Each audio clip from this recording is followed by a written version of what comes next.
ونسلم على رسوله الكريم أما بعد فقد قال الله تبارك وتعالى في القرآن المجيد والفرقان الحميد أعوذ بالله من الشيطان الرجيم بسم الله الرحمن الرحيم إنما يريد الله ليذهب عنكم الرجس أهل البيت ويطهركم تطهيرا صدق الله مولانا العظيم وصدق رسوله النبي الأمين الكريم ونحن على ذلك لمن الشاهدين والشاكرين والحمد لله رب العالمين۔ ایک مرتبہ عقیدت و محبت کے ساتھ درود شریف کا نذرانہ پیش کریں۔ اللہم صلی علی سیدنا نبینا مولانا محمد عدد ما فی علم اللہ صلاۃ دائمۃ بدوام ملک اللہ وعلی آلہ واصحابہ اجمعین۔ ایک مرتبہ اور نبی اور آل نبی پر درود شریف پڑھیں۔ اللہم صلی علی سیدنا نبینا مولانا محمد عدد ما فی علم اللہ صلاۃ دائمۃ بدوام ملک اللہ وعلی آلہ واصحابہ اجمعین۔ اللہ رب العزت کا بے پناہ شکر احسان کہ اللہ رب العزت نے ہمیں اس کے حبیب صلی اللہ علیہ وسلم کا چاہنے والا بنایا اور آپ کے آل و اصحاب کا ادب کرنے والا، احترام کرنے والا، ان سے محبت کرنے والا بنایا۔ اور الحمدللہ ایمان والوں کی یہ پہچان ہے، شان ہے کہ وہ اللہ کے رسول کی ہر نسبت کا ادب اور احترام کرتے ہیں۔ حضرات اہل بیت اطہار کی فضیلت میں اللہ نے قرآن مجید میں آیات کو بھی نازل فرمایا ہے، اور اللہ کے رسول صلی اللہ تعالی علیہ وسلم نے انگنت احادیث مبارکہ کو اپنی زبان مبارک سے بیان فرمایا، جاری فرمایا، لوگوں کو بتایا کہ اہل بیت کا مقام و مرتبہ کس قدر بلند و بالا ہے۔ کسی انسان کا مقام و مرتبہ بلند و بالا ہونا حقیقت تو یہی ہے کہ تقوی، پرہیزگاری اس کے عمل کی بنیاد پر بلند و بالا ہوتا ہے۔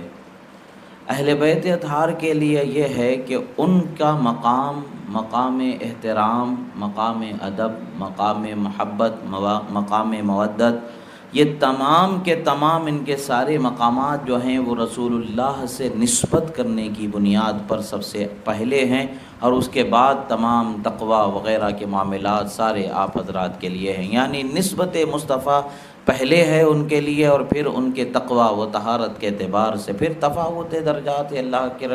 اللہ کی بارگاہ میں بہت بلند و بالا مقام ہے۔ جو اول ہے سو اول ہے، جو اہم ہے سو اہم ہے۔ اسی طریقے سے ان کے درجات میں تفاوت ضرور ہے، صحابہ کے درجات میں بھی تفاوت ضرور ہے، یعنی فرق ضرور ہے۔ ہر ایک کا درجہ ایک جیسا نہیں، سب کا درجہ یکساں نہیں ہے۔ اس میں سے بھی کچھ ہیں کہ جن کو اللہ تبارک و تعالیٰ نے بلند و بالا مقام عطا فرمایا، جیسا کہ انبیاء کرام کے بعد امت میں خلفائے راشدین حضرت ابوبکر صدیق، عمر فاروق، عثمان غنی رضی اللہ تعالی عنہم اور حضرت مولا علی رضی اللہ تعالی عنہم کے مقام و مرتبے کو بلند و بالا فرمایا۔ اور پھر ان میں حسب ترتیب، جس طریقے سے یہ ترتیب ہے خلافت کی، اسی طریقے سے افضلیت کو یہ مانا گیا، اور اسی اعتبار سے اس کا اقرار بھی کیا جاتا ہے، اور اسی اعتبار سے اس کا تسلیم ہونا مسلم ہے، مانا جانا مسلم ہے۔ یہ ایک الگ نسبت اور ایک الگ فضل ہے اہل بیت رسول کے ساتھ۔ اس سے جدا ایک خاص نسبت ایک وہ ہے جو رسول اللہ کی رشتے کی ان کو اللہ نے عطا فرمایا، اور وہ رشتے کی نسبت ایسی ہوتی ہے، وہ محبت کے میدان میں جب دیکھا جاتا ہے تو محبت رسول اللہ کی نسبت جو نسبت قرابت ہے وہ میدان جیت جاتی ہے، کہ نسبت قرابت کی وجہ سے محبت ہر کسی نے ان سے فرمایا، اور وہ محبت ہے جس کو خدا نے مطلوب فرمایا، یعنی خدا نے ان کی محبت کو طلب فرمایا ہے امت سے، امت محمدیہ سے خدا نے طلب فرمایا کہ رسول اللہ کے رشتے سے، رسول اللہ کی قرابت داری سے، اہل بیت سے محبت کرنا، یہ ہمارے لیے قرآن سے ثابت ہے۔ قرآن نے ہمیں اس کا مطالبہ فرمایا ہے، اب ہم اس پر عمل کیے بغیر چارہ نہیں۔ جیسے نماز پڑھنا، بغیر نماز پڑھے انسان کو چارہ نہیں ہے، بغیر مالدار کو زکوٰۃ دیے چارہ نہیں ہے، ایسے ہی جو روزہ دار کو روزہ رکھے بغیر رمضان کا مومن مسلمان کو جو بیمار نہیں ہے، جس کے لیے کوئی عذر نہیں ہے، ایسے شخص کو بغیر روزے کے کوئی چارہ نہیں ہے۔ تو اسی طریقے سے اہل بیت اطہار سے محبت کے بغیر کوئی چارہ نہیں ہے۔ ان سے محبت کرنا ہی ہمارے لیے ایمان کی کامل ہونے کی دلیل اور تکمیل ایمان اور علو درجت و مرتبت کی دلیل بنائی گئی ہے۔ اور قرآن مجید میں آیت مبارکہ کو اللہ تبارک و تعالیٰ نے نازل فرمایا، انما یرید اللہ لیذھب عنکم الرجس اہل البیت ویطہرکم تطہیرا، یعنی جزئی نیست کے، یعنی اس کے سوا کچھ نہیں چاہتا ہے۔ اللہ تبارک و تعالیٰ چاہتا ہے، کیا چاہتا ہے؟ یعنی یہی چاہتا ہے، اس کے سوا کچھ نہیں چاہتا۔ وہ کیا چاہتا ہے رب تعالیٰ؟ یہی چاہتا ہے کہ اے نبی کے گھر والو، اے نبی کے اہل و اولاد، سنو، تم کو خوب خوب پاک صاف ستھرا کر دینا چاہتا ہے۔ یعنی خدا جسے پاک کرنا چاہے، خدا جسے صاف و ستھرا کرنا چاہے، وہ ہستیاں اہل بیت اطہار کی ہیں۔ اہل بیت کو خدا پاک کر دیتا ہے، اہل بیت کو خدا نے پاک فرمایا ہے، کوئی اور ہم نے اور آپ نے اس کو پاک قرار دیا ہے؟ نہیں، وہ پاک ہستیاں، انہیں کہا جاتا ہے پنج تنے پاک، جو کہا جاتا ہے۔ پنج تنے پاک کا یہ محاورہ بہت مشہور ہے، یہ بولی بہت بولی جاتی ہے۔ آخر پنج تنے پاک سے مراد کون ہوتے ہیں؟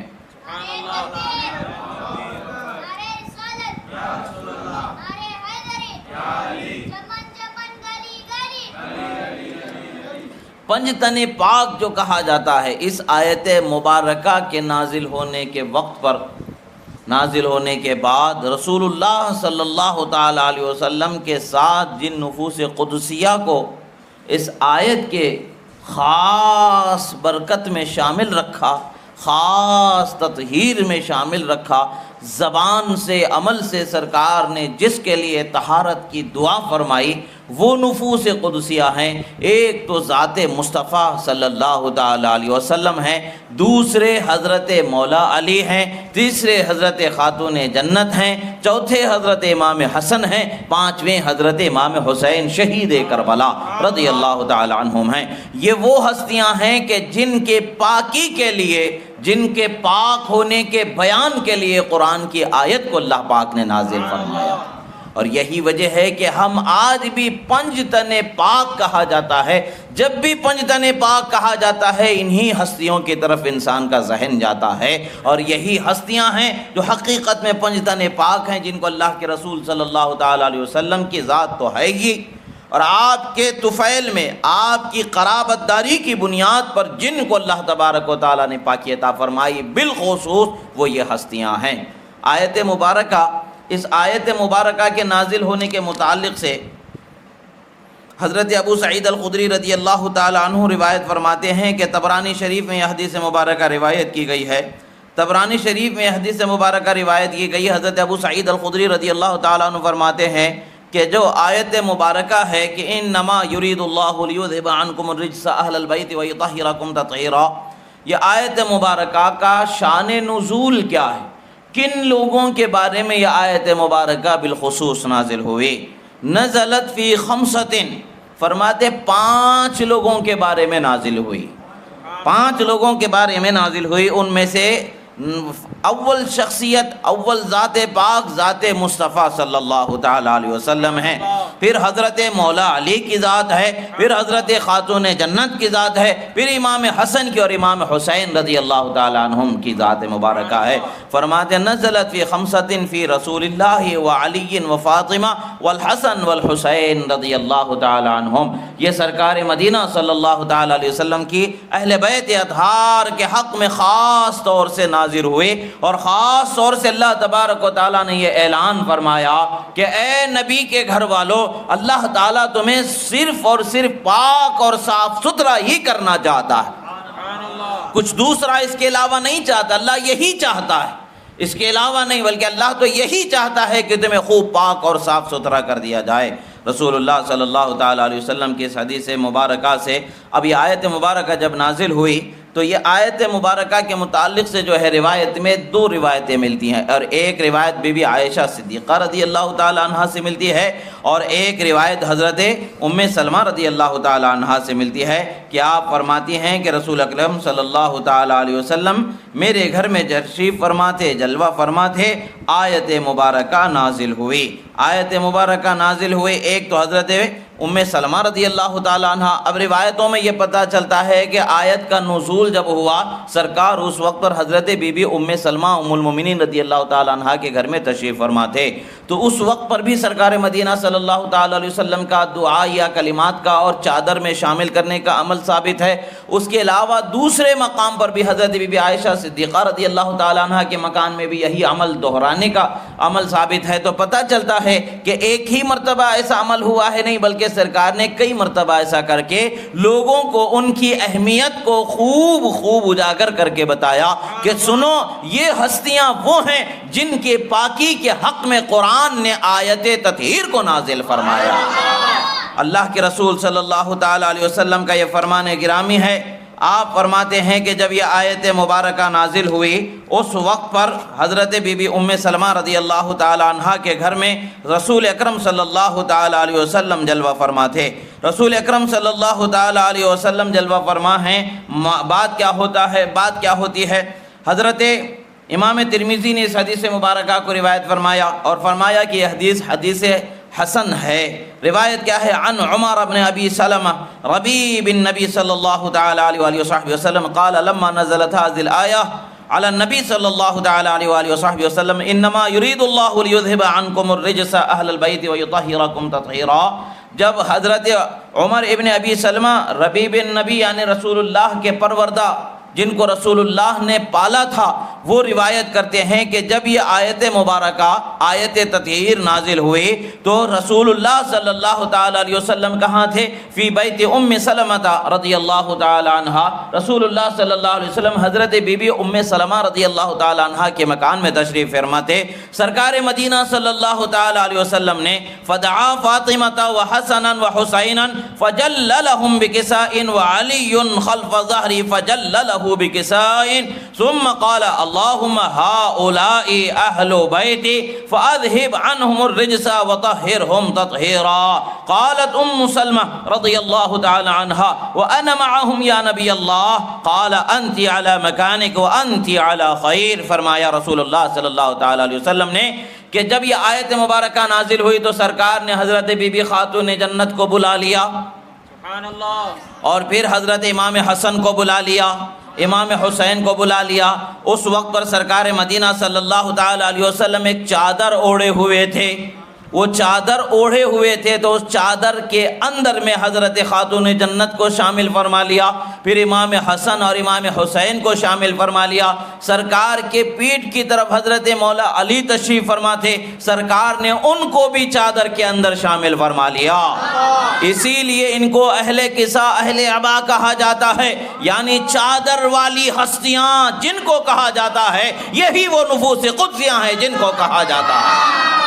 اور اللہ کے رسول صلی اللہ تعالی علیہ وسلم نے کیا فرمایا؟ اے اللہ یہ میری اہل بیت ہیں، اے اللہ یہ میری اہل بیت ہیں۔ بے شک سرکار کے ازواج بھی آپ کے اہل بیت میں شامل ہیں، ہم اہل سنت کے نزدیک سرکار کے ازواج بھی شامل ہیں، بے شک الحمدللہ، ہمیں اس میں کوئی دو رائے نہیں، مگر بالخصوص جن ہستیوں کے حق میں یہاں پر خصوصاً سے جس کے اہتمام ہوا تھا، بارگاہ رب العالمین سے اور بارگاہ رحمت للعالمین سے، وہ چار ہستیاں ہیں، ایک حضرت مولا علی، دوسرے خاتون جنت، تیسرے امام حسن، چوتھے حضرت امام حسین رضی اللہ تعالیٰ عنہ، اور ان کے ساتھ میں رسول اللہ خود بخود تشریف فرما ہے، بنفس نفیس تشریف فرما ہے۔ رسول اللہ صلی اللہ علیہ وسلم نے چادر کو اڑا دیا، اور صرف چادر کو نہیں اڑایا بلکہ یہ فرمایا اللہم ہؤلاء اہل بیتی، اے اللہ یہ میری اہل بیت ہیں، فاذہب عنہم الرجس وطہرہم تطہیرا، اے اللہ ان سے ہر گندگی کو دور فرما دے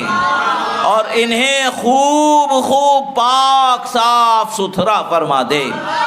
حضرت ام سلمہ رضی اللہ تعالیٰ عنہ نے جب یہ سنا رسول اللہ صلی اللہ تعالیٰ علیہ وسلم کی بارگاہ سے، یہ میری اہل بیت ہیں اور ان سے ہر ناپاکی کو دور فرما دے، ہر گندگی کو دور فرما دے، انہیں خوب پاک صاف و ستھرا فرما دے، تو حضرت ام سلمہ رضی اللہ تعالی عنہ عرض کرتی ہیں یا رسول اللہ میں بھی ان کے ساتھ شامل ہوں؟ سرکار صلی اللہ تعالی علیہ وسلم نے ارشاد فرمایا تم اپنی جگہ پر رہو، یعنی چادر میں آنے کی ضرورت نہیں ہے، مگر تمہیں بھی اس آیت کا حصہ ضرور ہے کہ تم بھی میری اہل بیت میں سے ہو، اس آیت کا حصہ تمہارے لیے بھی ہے، بے شک تمہیں بھی یہ برکتیں مل رہی ہیں، بالخصوص ان کو عطا ہو رہی ہیں، بالعموم تم کو ان میں برکتیں ضرور مل رہی ہیں۔ پھر سرکار صلی اللہ علیہ وسلم فرماتے ہیں تم بہتر مقام پر فائز ہو، یعنی امہات کے مقام پر تمہیں فائز کر دیا گیا ہے، ام المومنین کے مقام پر آپ فائز ہیں، یعنی رسول اللہ صلی اللہ علیہ وسلم نے فرمایا کہ انت علی خیر، فرمایا کہ آپ خیر پر ہیں، یعنی آپ کو اللہ تعالیٰ نے پہلے ہی سے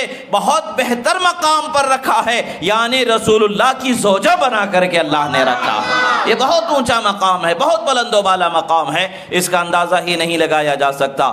پنجتن پاک بالخصوص اس آیت مبارکہ کے شان نزول پر رسول اللہ نے جو عمل فرمایا اور چادر میں جن کو شامل رکھا ان ہستیوں کو بالخصوص بولا جاتا ہے، یعنی پنجتن پاک سے مراد وہ ہستیاں جن کے حق میں قرآن کی آیت اتری اور رسول اللہ نے جن کو چادر میں شامل رکھا اور جن کے پاکی کی دعا رسول اللہ نے فرمائی، وہ ہستیاں، اسی لیے انہیں پاک پانچ تن کہا جاتا ہے۔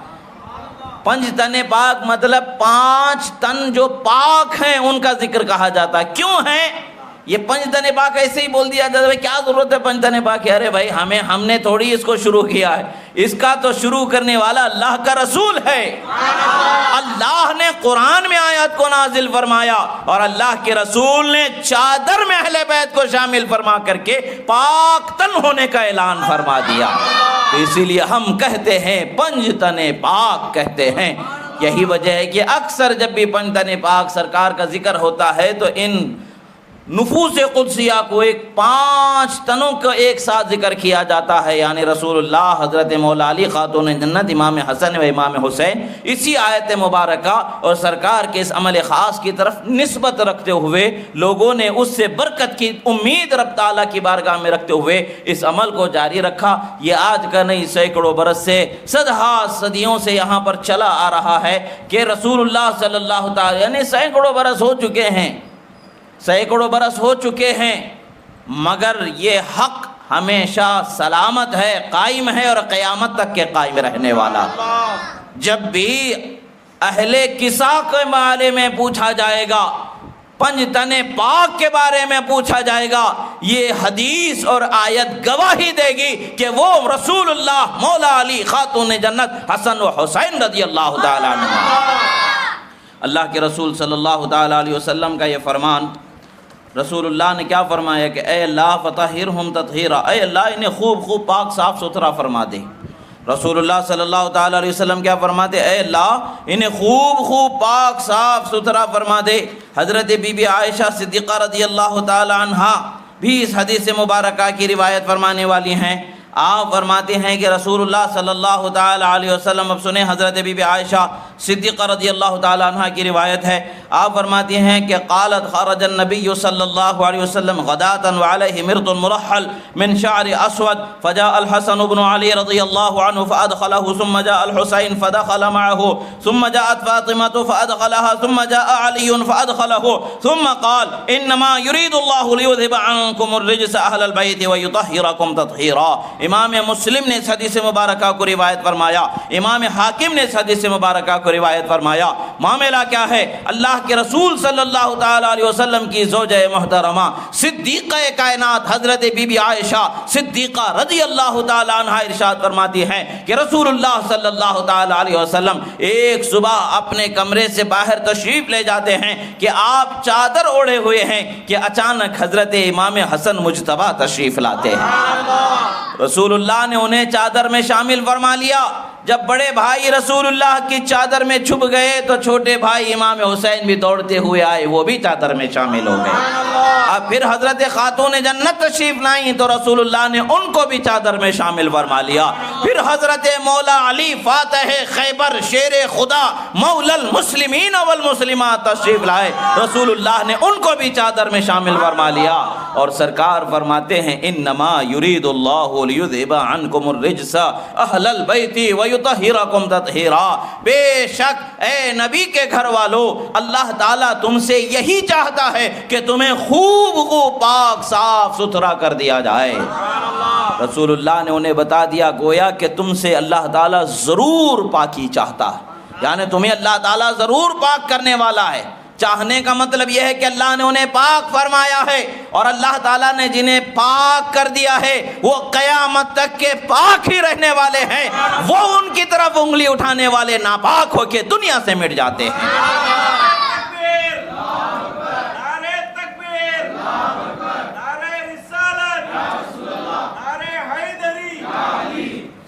رسول اللہ صلی اللہ تعالی علیہ وسلم کا یہ فرمان بتا رہا ہے کہ لوگوں کو دکھا رہا ہے کہ بھئی جو ان کی طرف انگلی اٹھانے والے ہوتے ہیں ان کا کیا حال ہوتا ہے. رسول اللہ صلی اللہ علیہ وسلم فرماتے ہیں کہ حضرت زید بن ارقم رضی اللہ تعالیٰ عنہ راوی ہیں, امام ابن ماجہ نے اس حدیث کو روایت فرمایا ہے, امام ترمذی نے اس حدیث کو روایت فرمایا ہے. صحاح ستہ میں حدیث آ جاتی ہے, جب ہم صحاح ستہ سے ہٹ کر کے کسی اور مسند یا مصنف کی حدیث پیش کرتے ہیں تو بولتے بھائی صحاح ستہ سے حدیث دیا کرو, یہ کیا ہے ادھر ادھر گھومنے کی کیا ضرورت ہے. جب صحاح ستہ سے بھی پیش کر دیا جاتا ہے تو دیکھنا پڑے گا حدیث کے راوی کون ہیں. یعنی ساری احتیاط جب حضرات اہل بیت کی بات آتی ہے تبھی یاد آ جاتی ہے, اور جب حضرات اہل بیت سے ہٹ کر کے کسی اور کا معاملہ ہوتا ہے تو ساری احتیاط بالائے طاق ہوتی ہے, بس سنانے کا کام ہوتا ہے, بتانے کا کام ہوتا ہے. بے شک ضعیف حدیث اگرچہ ہے وہ باب فضائل میں قبول ہے تو صرف ایک ہی طبقے کے لیے کیوں ہے, وہ ہر طبقے کے لیے, یعنی خواہ وہ صحابہ ہوں خواہ وہ اہل بیت ہوں, ہر ایک کے حق میں مقبول ہے. صحابہ کے حق میں مقبول رکھنا, اہل بیت کے حق میں مقبول نہیں رکھنا, یہ دیانت داری نہیں ہے, یہ بد دیانتی ہے, یہ دھوکہ دینا ہے, من مانی کرنا ہے شریعت میں. یہ من مانی کسی کی کرنے سے شریعت میں فرق نہیں آتا ہے. اللہ خود شریعت کی حفاظت کرنے والا ہے اور قیامت تک کہ اس کی حفاظت ہوتی رہے گی. اللہ کے رسول صلی اللہ تعالی علیہ وسلم نے فرمایا کہ انا قال لعلی, علی حضرت مولا علی سے فرمایا وفاطمہ والحسن والحسین, اے حضرت مولا علی سے, حضرت خاتون جنت سے, حضرت امام حسن سے, امام حسین سے فرمایا انا حرب لمن حاربتم مسلم لمن سالمتم, فرمایا میں اس سے جنگ کروں گا جس سے تم جنگ کرو گے. میری جنگ اس سے چھڑ چکی ہے جس سے تمہاری جنگ ہے, اور جو تمہارے ساتھ بھلائی کرے گا میں اس کے ساتھ بھلائی کرنے والا ہوں, جو تمہارے ساتھ سلامتی کرے گا میں اس کے ساتھ سلامتی کرنے والا ہوں. آیت مبارکہ حضرت بی بی ام سلمہ رضی اللہ تعالی عنہ کے ساتھ پھر حضرت بی بی عائشہ کی بھی روایت ہوئی, اور حضرت انس ابن مالک رضی اللہ تعالی عنہ روایت فرماتے ہیں ان رسول اللہ صلی اللہ تعالی علیہ وسلم کان یمر بباب فاطمہ 6 اشہر اذا خرج الى صلاة الفجر یقول الصلاة یا اہل البیت انما یرید اللہ لیذھب عنکم الرجس اہل البیت ویطہرکم تطہیرا. امام ترمذی نے اس حدیث مبارکہ کو روایت فرمایا, اور امام احمد ابن حنبل نے اس حدیث مبارکہ کو روایت فرمایا. انس ابن مالک رضی اللہ تعالیٰ عنہ فرماتے ہیں کم و بیش 6 مہینے تک کا مسلسل رسول اللہ کا یہ مشاہدہ دیکھا گیا. رسول اللہ صلی اللہ تعالیٰ علیہ وسلم جب بھی حضرت خاتون جنت کے دروازے سے گزرتے آواز لگاتے نماز کا وقت ہو چکا ہے, نماز کا وقت ہو چکا ہے. فجر کے لیے جب آپ مسجد تشریف لے جاتے آپ آواز دیتے اے میری بیٹی نماز کا وقت ہو چکا ہے, نماز کا وقت ہو چکا ہے. پھر آپ فرماتے ہیں اٹھو, پاکی تم سے تمہارا رب ہر ناپاکی کو دور کر دینا چاہتا ہے. آیت کو پڑھ کر کے سناتے ہیں انما یرید اللہ لیذھب عنکم الرجس اہل البیت ویطہرکم تطہیرا.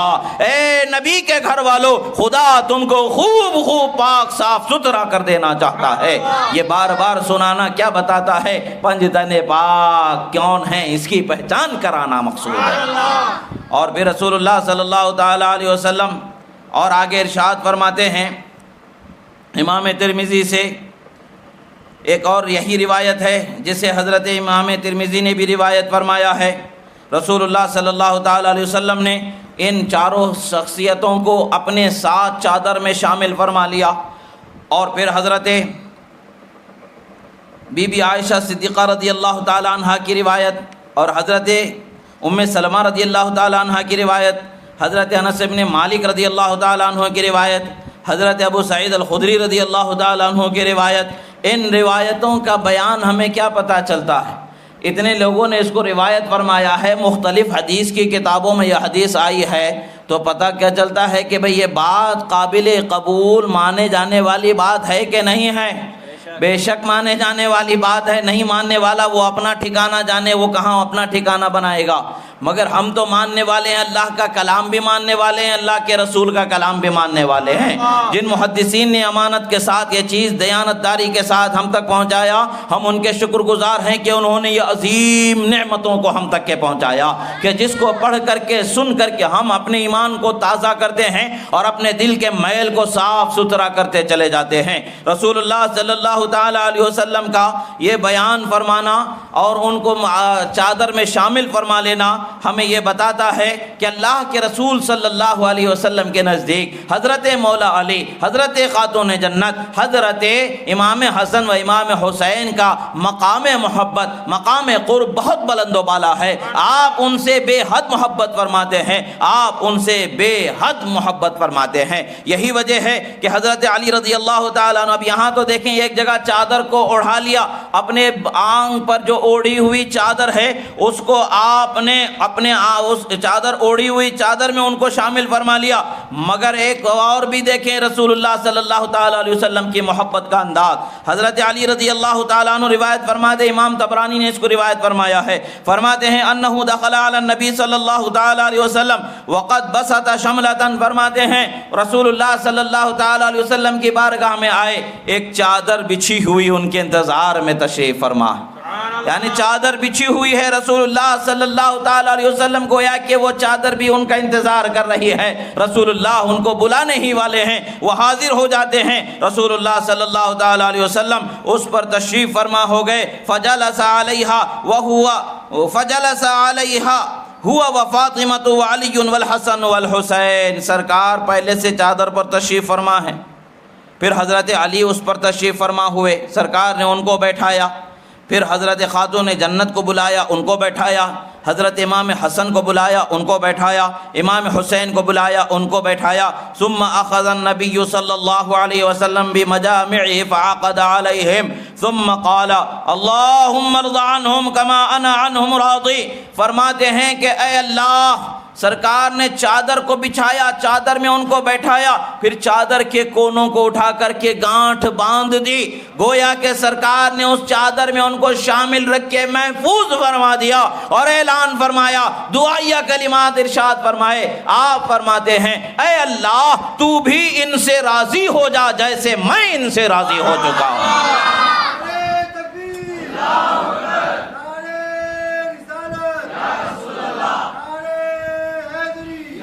خدا کی رضا چاہتے ہیں دو عالم، خدا چاہتا ہے رضا محمد صلی اللہ علیہ وسلم، تمام عالم خدا کی رضا چاہتے ہیں، خدا محمد کی رضا چاہتا ہے صلی اللہ علیہ وآلہ وصحبہ وسلم۔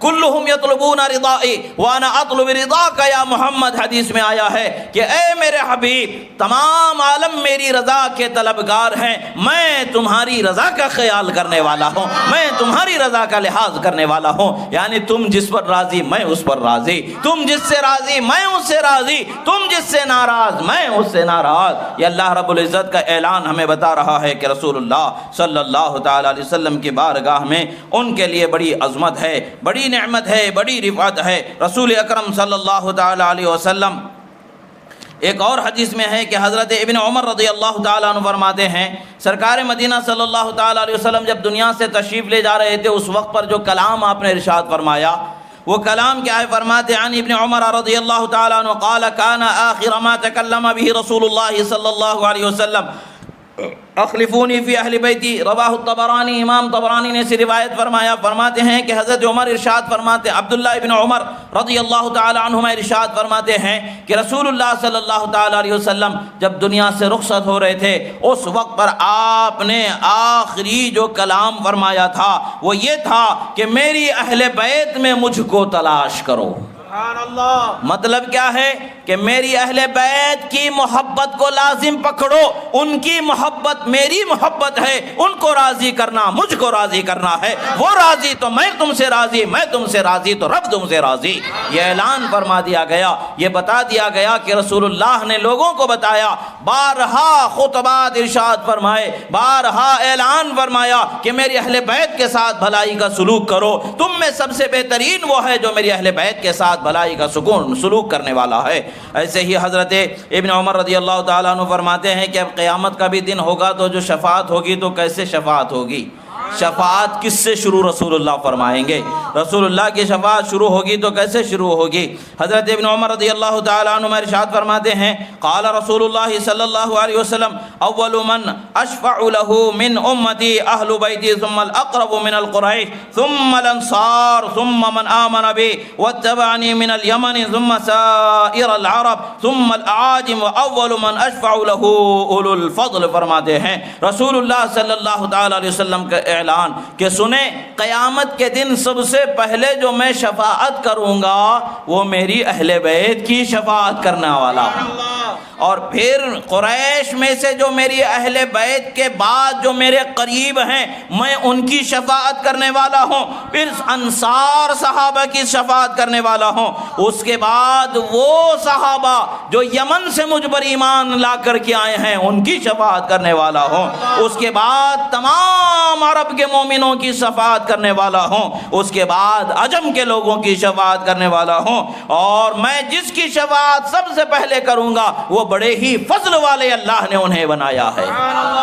اللہ تبارک و تعالیٰ کے رسول صلی اللہ تعالیٰ علیہ وسلم کی اہل بیت ہو جانا یہ بڑا عظیم فضل ہے جو اللہ تبارک و تعالیٰ نے نسبت مصطفیٰ کے اعتبار سے جو انہیں بخشا ہے۔ یہ ایسا خصوصی فضیلت والا فضل والا مقام ہے کہ جس کا اندازہ ہی نہیں لگایا جا سکتا۔ یہ اہل بیت کے خصائص ہیں جو اللہ کے رسول صلی اللہ تعالیٰ علیہ وسلم کی بارگاہ سے انہیں حاصل ہیں۔ حضرت اب فرماتے ہیں رسول اللہ صلی اللہ تعالیٰ علیہ وسلم، حضرت ابی برزہ رضی اللہ تعالیٰ عنہ روایت فرماتے ہیں کہ قال رسول اللہ صلی اللہ تعالیٰ علیہ وسلم لا ينعقد قدم عبد حتى يسأل عن اربعۃ۔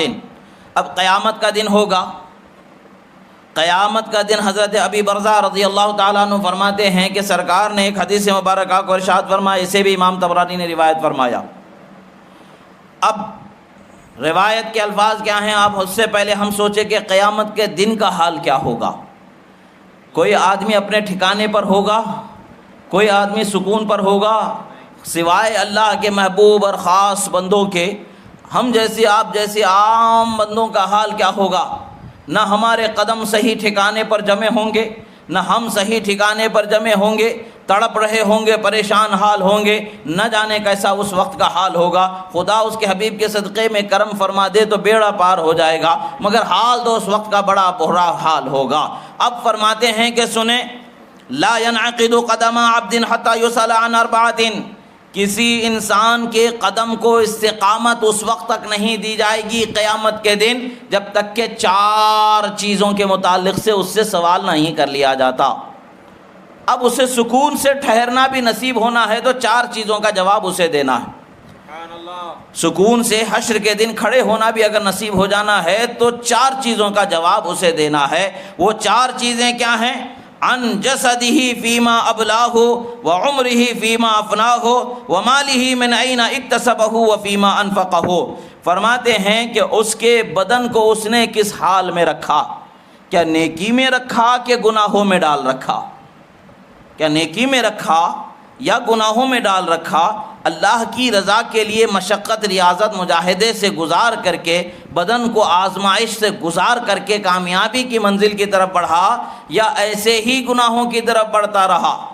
اور پھر فرماتے ہیں کہ اس کی عمر کے متعلق سے پوچھا جائے گا، وہ عمر جو اس نے گزاری ہے کس حال میں گنوائی ہے، کیا گناہوں میں گنوائی ہے کیا نیکیوں میں گنوائی ہے۔ عمر تو گزر چکی ہے۔ اب آپ دیکھیں ہر انسان کی اوسطاً عمر 60-70 سال اوسطاً عمر ہے، تو اس میں سے 10-15 سال کی عمر تو بچپن کی گزر جاتی ہے۔ 13-14 سال کی عمر میں بچہ بالغ ہوتا ہے، تو ہم اگر 13 سال بھی اگر بچپن کا مان کے چلیں تو 13 سال وہ اس کے جو غفلت میں گزر گئے، اس میں سے آدھے تو نادانی میں گزر گئے۔ جب عقل سمجھ شعور کو پہنچے تو بچے بنے رہے۔ اب اس کے بعد حال کیا ہوتا ہے بچوں کا؟ جیسے جیسے وہ جوانی کی طرف، بلوغ کی طرف بڑھتے چلے جاتے ہیں، اس عمر سے لے کر کے 30 سال تک کی عمر کے درمیان ان کے قدم ایک جگہ ٹھہرتے نہیں ہیں۔ کبھی کوئی ادھر جا رہا ہے تو کبھی کوئی ادھر جا رہا ہے، کبھی وہ برائی تو کبھی وہ گناہ، تو کبھی وہ تو کبھی وہ تو کبھی وہ، انسان کے قدم بہکتے رہتے ہیں، ڈگمگاتے رہتے ہیں۔ جب 30 کے بعد اس کی عمر آگے بڑھنے لگتی ہے تو شادی ہو چکی ہوتی ہے، بیوی بچوں کی ذمہ داری اس پر لگ جاتی ہے، ان کی ضرورتوں کو پورا کرتے کرتے اس سے زیادہ کی عمر آگے گزر جاتی ہے۔ جب 50-55 سال کی عمر اس کی گزر جاتی ہے، اس کے بعد اسے خیال آتا ہے، مسجد کے دروازے کا ہوش آ جاتا ہے، اور اس کے بعد اسے عبادتوں کا خیال آتا ہے، اب بڑا عبادت گزار بن جاتا ہے۔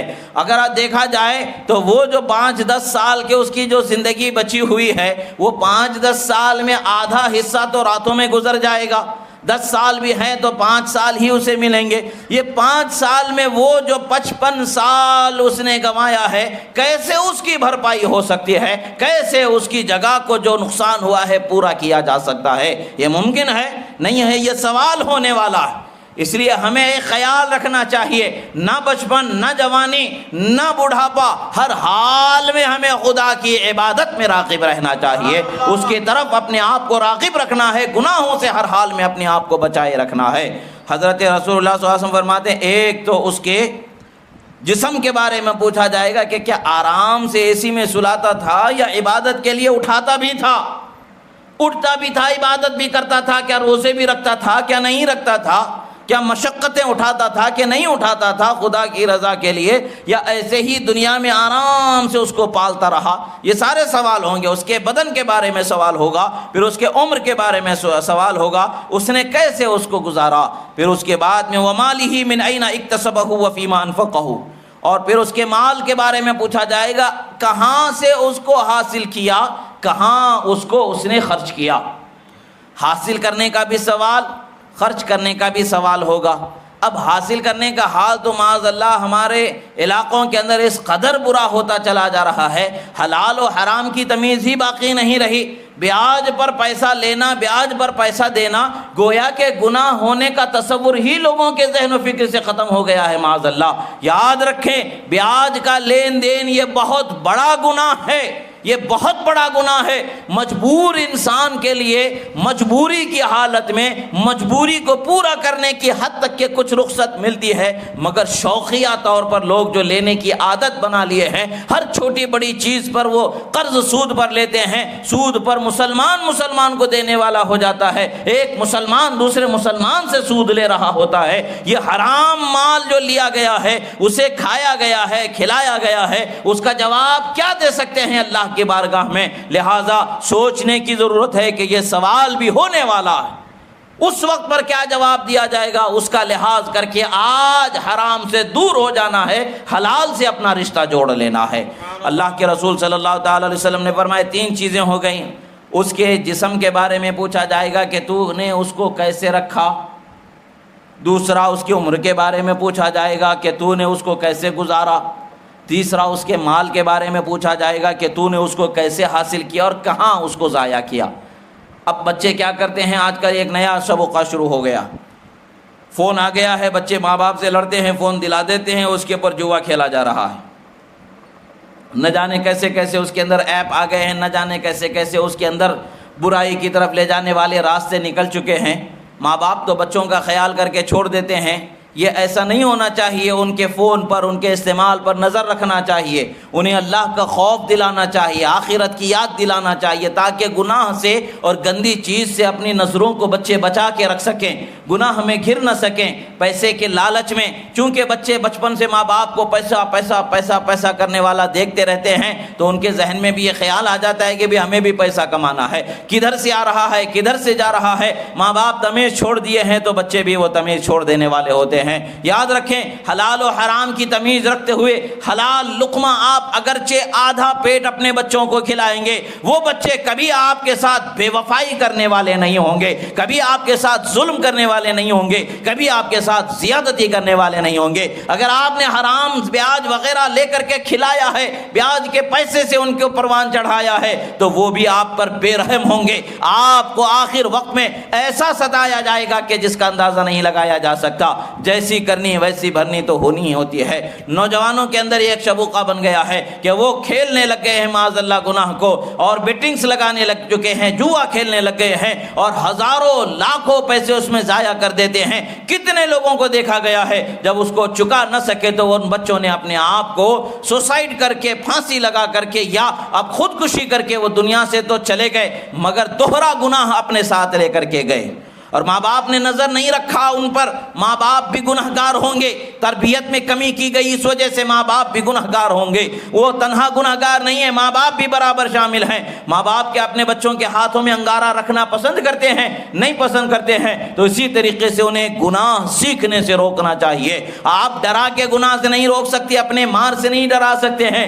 اللہ کا ڈر خود اپنے دل میں پیدا کریں، خود اللہ سے ڈریں۔ آپ کو اللہ سے ڈرتا ہوا آپ کے بچے دیکھیں گے، وہ بھی اللہ سے ڈرنے والے ہو جائیں گے۔ اللہ کے رسول صلی اللہ علیہ وسلم یہ 4 چیزوں کے بارے میں پوچھا جانے کا بیان فرماتے، ان میں سے 3 چیزیں ہو گئیں۔ انسان کے جسم کے بارے میں پوچھا جائے گا، اور انسان کے عمر کے بارے میں پوچھا جائے گا، مال کے بارے میں پوچھا جائے گا۔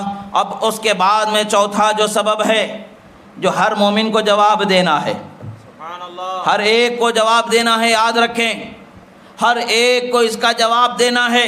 وہ کیا ہے؟ اللہ کے رسول فرماتے وعن حب اہل البیت، فرماتے ہیں میری اہل بیت کی محبت کے بارے میں سوال قیامت میں کیا جائے گا، اور اگر اہل بیت سے محبت کرنے والا نہیں ہے تو ان 3 چیزوں میں پاس ہو بھی جائے گا تو اس کے قدم جم نہیں سکتے ہیں، یعنی اس پر رحمت نہیں ہونے والی ہے اور اس کے لیے عذاب مقرر ہو چکا ہے۔ اور جو میری اہل بیت کی محبت میں ہے تو اللہ تبارک و تعالیٰ انہیں استقامت عطا فرما دیتا ہے۔ اب صحابہ نے فرمایا فقیل یا رسول اللہ فما علامت حبکم، اے اللہ کے رسول صلی اللہ علیہ وسلم آپ کی محبت کی علامت کیا ہے؟ آپ کی محبت، آپ کے اہل بیت کی محبت کی علامت کیا ہے؟ ہم کیسے پہچانیں؟ اللہ کے رسول صلی اللہ تعالیٰ علیہ وسلم حضرت مولا علی ان کے بازو ہی تشریف فرما تھے۔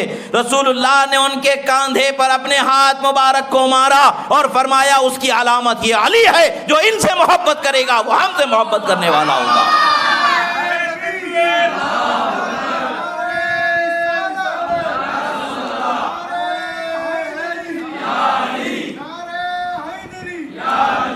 اب لوگوں کو بڑی پریشانی ہو جاتی ہے، اہل بیت کے نام لیتے ہیں، اہل بیت کا ذکر کرتے ہیں تو بھئی اہل بیت اہل بیت اہل بیت کیوں کر رہے ہیں؟ اللہ نے ان کے دروازے سے ہماری روزی روٹی لگا رکھی ہے۔ بھئی ایک دروازے پر پلنے والا گلی کا کتا بھی اسی دروازے پر نگاہیں تکتے رکھتا ہے جس دروازے سے اسے روٹی کے ٹکڑے دیے جاتے ہیں۔ ہم تو اہل بیت کا صدقہ ہی کھاتے ہیں تو انہی کے دروازوں پر نگاہیں جمائے بیٹھے ہیں، اس لیے کہ امور تکوینیات اہل بیت کے دامن سے وابستہ ہیں، اور ہماری ساری مشکلیں جو پریشانیاں ہیں وہ تو انہی کے دروازے سے حل ہونی ہے۔ جیسے ایک کتے کو جس دروازے سے روٹی کا ٹکڑا ملتا ہے وہ اس طرف نظر جمائے بیٹھا رہتا ہے، ویسے ہی ہم غلامان اہل بیت کے دروازے پر نظر جمائے بیٹھے رہتے ہیں کہ وہ اللہ تعالیٰ کے صدقہ دلانے والے ہیں، ان کے صدقے میں خدا ہم پر نعمتوں کو نازل فرمانے والا۔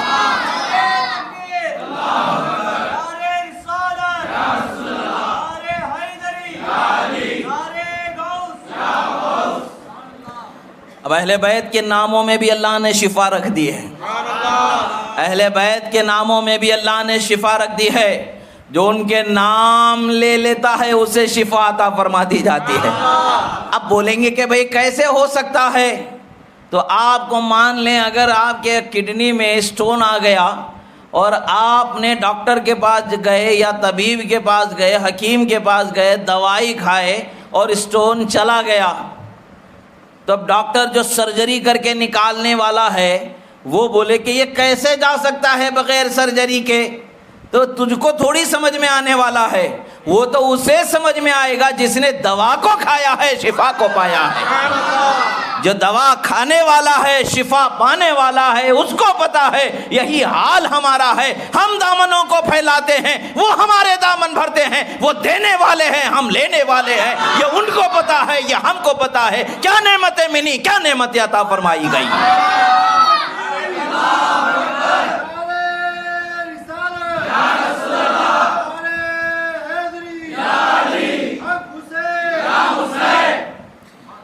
حضرت عبدالسلام ابن ابی صالح ابی سلط حروی سے عن علی ابن موسیٰ رضا۔ اب یہ سند سنیں، یہ حدیث محدثین فرماتے ہیں یہ سند اگر عشق و محبت میں ڈوب کر کے اللہ کی رحمت پر نظر رکھے ہوئے اس کی بارگاہ میں ان ناموں کا وسیلہ بنا کر کے اگر پڑھ لیا جائے، سند یعنی یہ نام ہیں، اہل بیت کے نام ہیں، ان ناموں کو پڑھ لیا جائے تو دیوانہ بھی عقل والا ہو جاتا ہے۔ اب یہ ہے کہ ہماری حالت کو ہم جانیں کہ ہم نے دل میں کتنا عشق ان کا بسایا۔ جنہوں نے بسایا ہے انہوں نے آزمایا ہے، شفا کو پایا ہے، انہیں پتا ہے۔ ہم نے آزمایا نہیں، ہم نے عشق کو بسایا نہیں، تو یہ ہمارا المیہ ہے۔ جنہوں نے پایا وہ تو انہی کا گن گانے والے ہیں۔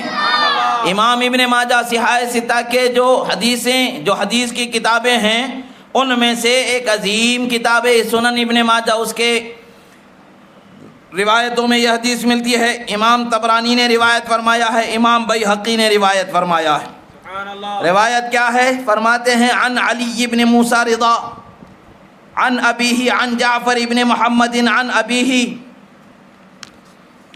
عن علی ابن الحسین عن ابیہ عن علی ابن ابی طالب۔ یہ نام ہے کہاں سے؟ عن علی ابن موسیٰ رضا عن ابیہ عن جعفر ابن محمد عن ابیہ عن علی ابن الحسین عن ابیہ علی ابن طالب۔ یہ نام حضرت امام موسیٰ رضا سے لے کر کے مولا علی تک کے جو نام ہیں، یہ نام اگر کسی دیوانے پر پڑھ دیا جائے تو دیوانہ عقل والا بنا دیا جائے، وہ ہوش والا بنا دیا جائے۔ یہ کون فرماتے؟ امام ابن ماجہ فرماتے ہیں۔ اب آنکھوں پر پٹی پڑ جاتی ہے، اب عیب ڈھونڈنے کی عادت بن گئی ہے لوگوں کو، عیب ڈھونڈا جانا ہے، عیب ڈھونڈا جانا ہے، عیب کے لیے اب جستجو کر رہے ہیں کیا مل رہا ہے اس کے بارے میں، کیا مل رہا ہے اس کے بارے میں۔ ابن الجوزی نے اس حدیث کو موضوع کہہ دیا، ان کے کم علمی کی بنیاد پر کہا، یا غفلت کے بنیاد پر کہا، یا مسامحت کے بنیاد پر کہا، یا ان کی طرف سے گھٹا دیا بڑھا دیا گیا، اللہ جانے، ہمیں اس کا علم نہیں۔ مگر مان لے انہوں نے ایک کلام کر ہی لیا ہے، اس کلام کو ان کی طرف جو منسوب ہونا ہے اس کو منسوب درست مان بھی لیں، تو ابن جوزی کا وہ درجہ نہیں ہے جو امام سیوطی کا علم حدیث میں اللہ نے درجہ عطا فرمایا، اور امام ابن معین کا وہ درجہ جو اللہ نے عطا فرمایا ہے وہ ابن جوزی کو وہ درجہ نہیں ہے۔ امام سیوطی اور امام ابن معین کو جو درجہ حاصل ہے علم حدیث میں وہ ابن جوزی کو حاصل نہیں ہے۔ ابن جوزی نے کہا تو ان کی بات کا ان اولی العزم محدثین ائمہ حدیث کے بیان کے آگے اس کا اعتبار نہیں۔ اب اس کے بارے میں علامہ جلال الدین السیوطی رحمہ اللہ تعالیٰ علیہ ارشاد فرماتے ہیں، ان کا قول نقل ان کے متعلق سے جب روایت موضوع ہونے کی گئی، آپ سے متعلق سے پوچھا گیا تو آپ فرماتے ہیں قال السیوطی رحمہ اللہ والحق انہ لیس بموضوع، فرماتے ہیں حق بات تو یہی ہے کہ یہ حدیث جھوٹی نہیں ہے، موضوع حدیث نہیں ہے۔ سبحان اللہ۔ یہ حدیث کے رجال پر بحث ہے، سند پر بحث ہے، حدیث کی عظمت پر بحث ہے، اس لیے اس حدیث پر موضوع ہونے کا کلام ہو رہا ہے کہ یہ اہل بیت کے ناموں کے ساتھ ذکر آ رہا ہے۔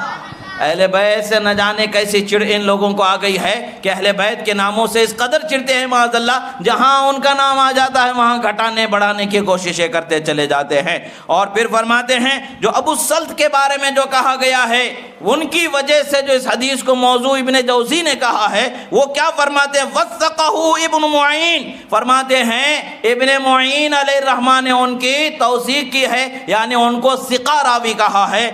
پھر کہا وقال لیس ممن یکذب، فرماتے ہیں کہ وہ ایسا شخص نہیں ہے جو جھوٹ بولنے والا ہے۔ اس کے علاوہ پھر امام سیوطی فرماتے ہیں کہ امام نسائی نے بھی ان سے حدیث کو روایت فرمایا، امام ابن ماجہ نے بھی روایت فرمایا، امام امام ابن معین نے بھی ان کی توثیق فرمائی، ثقہ فرمایا، اور دارقطنی نے بھی ثقہ فرمایا، امام احمد ابن حنبل رحمہ اللہ نے بھی انہیں فرمایا کہ اراہ صادقا، فرماتے ہیں کہ میں اس کو سچا جانتا ہوں حدیث کے روایت کرنے میں۔ سبحان اللہ، اتنے محدثین نے اسے روایت حدیث کے باب میں ثقہ جانا ہے، سچا جانا ہے۔ اب بات چونکہ اہل بیت کی محبت آ جاتی ہے تو نہیں سمجھ میں آنی ہے، ہم تو اس کو لینے والے ہیں جو دور سے ہمارے مطلب کو پورا کرنے والا، جو قریب سے آسانی سے مطلب کو تمہارے باطل کرنے اور حق کو اجاگر کرنے والا کلام ہے اسے چھوڑ دینا ہے، بلکہ اپنی سمجھ میں جس کو ہم نے باطل سمجھ لیا ہے اس کی تائید میں بڑی دور سے ہمیں کچھ ملنا چاہیے، اور اس دور سے اس کو لا کر کے ہم بتائیں دیکھو انہوں نے موضوع کہا ہے۔ موضوع حدیث بیان کرنے کی کیا ضرورت ہے بھائی؟ اعتبار ان کا ہوتا ہے جن کے بول کا اعتبار علم حدیث میں رکھا گیا ہے۔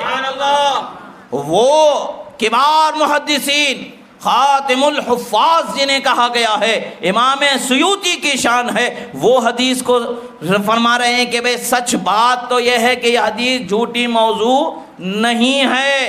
اب وہ تو روایت کے اعتبار سے ہو گیا، برکت کے اعتبار سے دیکھیں، فرماتے ہیں کہ جب یہ سند کو دیوانے پر پڑھا جاتا ہے تو دیوانے کو شفا عطا فرما دی جاتی ہے۔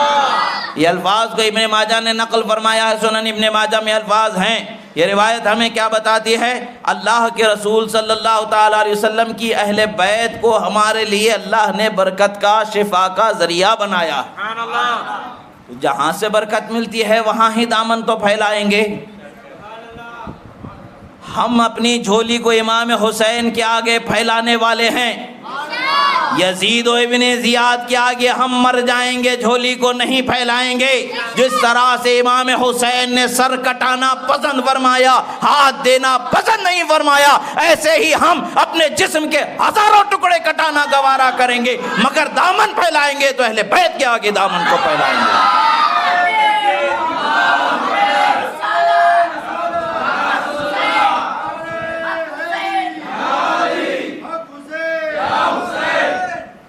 اللہ کے رسول صلی اللہ تعالیٰ علیہ وسلم نے ارشاد فرمایا، حضرت ابن مسعود رضی اللہ تعالیٰ عنہ راوی، آپ فرماتے قال قال رسول اللہ صلی اللہ علیہ وسلم ان فاطمة احسنت فرجها فحرم اللہ ذریتها علی النار، رواہ الحاکم والبزار وابو نعیم، وقال الحاکم هذا حدیث صحیح الاسناد، یہ حدیث صحیح الاسناد امام حاکم کے نزدیک۔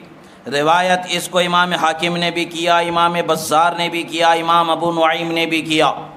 حدیث مبارکہ کے راوی ہیں حضرت عبداللہ ابن مسعود رضی اللہ تعالیٰ عنہ۔ آپ ارشاد فرماتے ہیں کہ اللہ کے رسول نے ارشاد فرمایا، بے شک فاطمہ نے اپنی عصمت کی حفاظت فرمائی تو اللہ تبارک و تعالیٰ نے اس کی اولاد کو جہنم کی آگ حرام کر دیا، یعنی حضرت فاطمہ زہرا کی اولاد جہنم میں نہیں جلائے جائے گی۔ یہ اللہ کے رسول صلی اللہ تعالیٰ علیہ وسلم کا فرمان ہے۔ ان کی اولاد کو یہ برکت کیوں ملی؟ خاتون جنت کی نیکی کی وجہ سے یہ برکت مل گئی ہے۔ اللہ کے رسول نے فرمایا فاطمہ تو فاطمت فرجہا، یعنی فاطمہ نے اپنی عصمت کی حفاظت فرمائی تو اللہ تعالیٰ نے اس کی اولاد کو جہنم سے آزاد فرما دیا، یعنی جہنم اب اولاد فاطمہ کو جلانے والی نہیں ہے۔ یہ اللہ کے رسول کی ضمانت انہیں میسر آ گئی ہے۔ اللہ کے رسول صلی اللہ تعالیٰ علیہ وسلم کی نسبت قرابت کا جسے حصہ ملے گا، ہم اللہ کی ذات سے یہی امید رکھتے ہیں کہ اللہ تعالیٰ خاتمہ بالخیر ہی فرمائے گا، اہل جنت میں ہی اسے شامل فرمائے گا۔ اور اسی طریقے سے اب دیکھیں خاتون جنت کی دل آزاری کا لحاظ کس طرح سے صحابہ رکھتے تھے۔ خاتون جنت کا دل نہ دکھے کیسے خیال رکھا جاتا تھا۔ حضرت مسور ابن مخرمہ فرماتے ہیں کہ ان کے پاس حضرت امام حسن مصنع رضی اللہ تعالیٰ عنہ، یہ حسن مصنع حضرت غوث اعظم کے آباء و اجداد میں آتے ہیں۔ حسن ابن علی، حضرت امام حسن مصنع انہیں کہا جاتا ہے، حضرت امام حسن مجتبی کہ یہ شہزادے ہیں۔ ان کی ایک دختر تھی، انہوں نے حضرت مسور کو نکاح کا پیغام بھیجا، بلایا، ان کو بڑے عابد، زاہد، متقی، پرہیزگار، علم والے، تقوی والے، عظیم شخصیت تھے، گویا کہ وہ اس لائق تھے کہ آپ اپنی شہزادی کا نکاح ان سے فرما دیتے۔ آپ نے پیغام بھیجا کہ آپ آئیں، مجھ سے بات کر لیں، میں اپنی بیٹی کا آپ سے نکاح کرنے کا ارادہ رکھتا ہوں، آپ کا کیا خیال ہے، آئیں مجھ سے بات کر لیں۔ اب اس حدیث سے یہ بھی سمجھ میں آتا ہے کہ جو مزاج بنا ہوا ہے لوگوں کا کہ رشتہ لڑکے والے ہی لے کر جانا ہے، ایسا ضروری نہیں ہے۔ اگر اچھا رشتہ ہے تو لڑکی والے بھی رشتہ بھیج سکتے ہیں، عیب کی بات نہیں ہے۔ یہ اسلامی ہمارے لیے مشروع چیزوں میں سے ہے، جائز چیزوں میں سے ہے۔ لڑکی کا باپ بھی اچھا رشتہ اگر ہے تو لڑکے کے گھر اپنی بیٹی کا رشتہ بھیج سکتا ہے، اور ایسے ہی کسی لڑکے کا باپ اپنے لڑکے کا رشتہ کسی لڑکی والے کے گھر بھیج سکتا ہے، یا رشتے کو بھیجا جانا دونوں طرف سے درست ہے۔ معاشرے میں یہ بنا ہوا ہے کہ وہ لڑکی والے اگر رشتہ بھیجے، ارے لڑکی ان کو زیادہ ہو گئی اس لیے بھیجا جا رہا ہے، عیب سمجھا جا رہا ہے۔ نہیں، عیب نہیں سمجھنا چاہیے، بلکہ ہر اچھی رشتہ داری کا لحاظ کرنا، خیال کرنا، یہ ہر ماں باپ کا حق ہے، خواہ وہ لڑکے کے ماں باپ ہوں، خواہ وہ لڑکی کے ماں باپ ہوں، ہر اعتبار سے اس کا خیال کیا جانا ہے۔ اب یہاں پر حضرت امام حسن مثنیٰ جیسی ہستی اپنی بیٹی کا رشتہ کہیں بھیج رہے ہیں تو یہ عیب ہو سکتا ہے؟ معاذ اللہ، ہرگز نہیں ہو سکتا ہے۔ جب انہوں نے کر دیا تو وہ عیب ہو کر ہی نہیں سکتے ہیں۔ اللہ تعالیٰ نے انہیں عیب کو پھیلانے والا نہیں بنایا ہے، رسول اللہ کے دین کو پھیلانے والا بنایا ہے، شریعت کو پھیلانے والا بنایا ہے، شریعت کی حفاظت پر جانوں کو قربان کرنے والا بنایا ہے، اہل بیت رسول بنایا ہے۔ اللہ نے انہیں اپنی خاص حفاظت عطا فرمائی ہے۔ اللہ تعالیٰ برے کاموں سے انہیں بچا لیتا ہے، غلط کاموں سے بچا لیتا ہے، اچھے کام ہی ان سے جاری فرماتا ہے۔ حضرت امام حسن مثنیٰ رضی اللہ تعالی عنہ نے اپنے بیٹی کا رشتہ تو بھیج دیا، رات میں آپ مجھ سے ملاقات کر لیں، شہزادے کا بلاوا تھا اور اتنا بڑا انعام بھی ملنے والا ہے، کون کیسے قدم پیچھے رکھ سکتا ہے۔ حضرت مسور ان کی خدمت میں رات میں حاضر ہوتے ہیں، حاضر ہونے کے بعد اللہ کی حمد و ثنا بیان کرتے ہیں، اللہ کی حمد و ثنا بیان فرمانے کے بعد عرض کرتے ہیں، کیا کوئی آپ جیسے نسب والوں سے، آپ جیسے حسب والوں سے، آپ جیسے سسرالی رشتہ بنانے سے انسان دور رکھ سکتا ہے اپنے آپ کو؟ بھلا کوئی انسان اسے نہیں چاہے گا، اس لیے کیسے ہو سکتا ہے؟ آپ فرماتے ہیں، اما بعد وَأَيْمِ اللَّهِ مَا مِن نَسَبٍ وَلَا سَبَبٍ وَلَا صِهْرٍ أَحَبُّ إِلَيَّ مِن نَسَبِكُمْ وَسَبَبِكُمْ وَصِهْرِكُمْ۔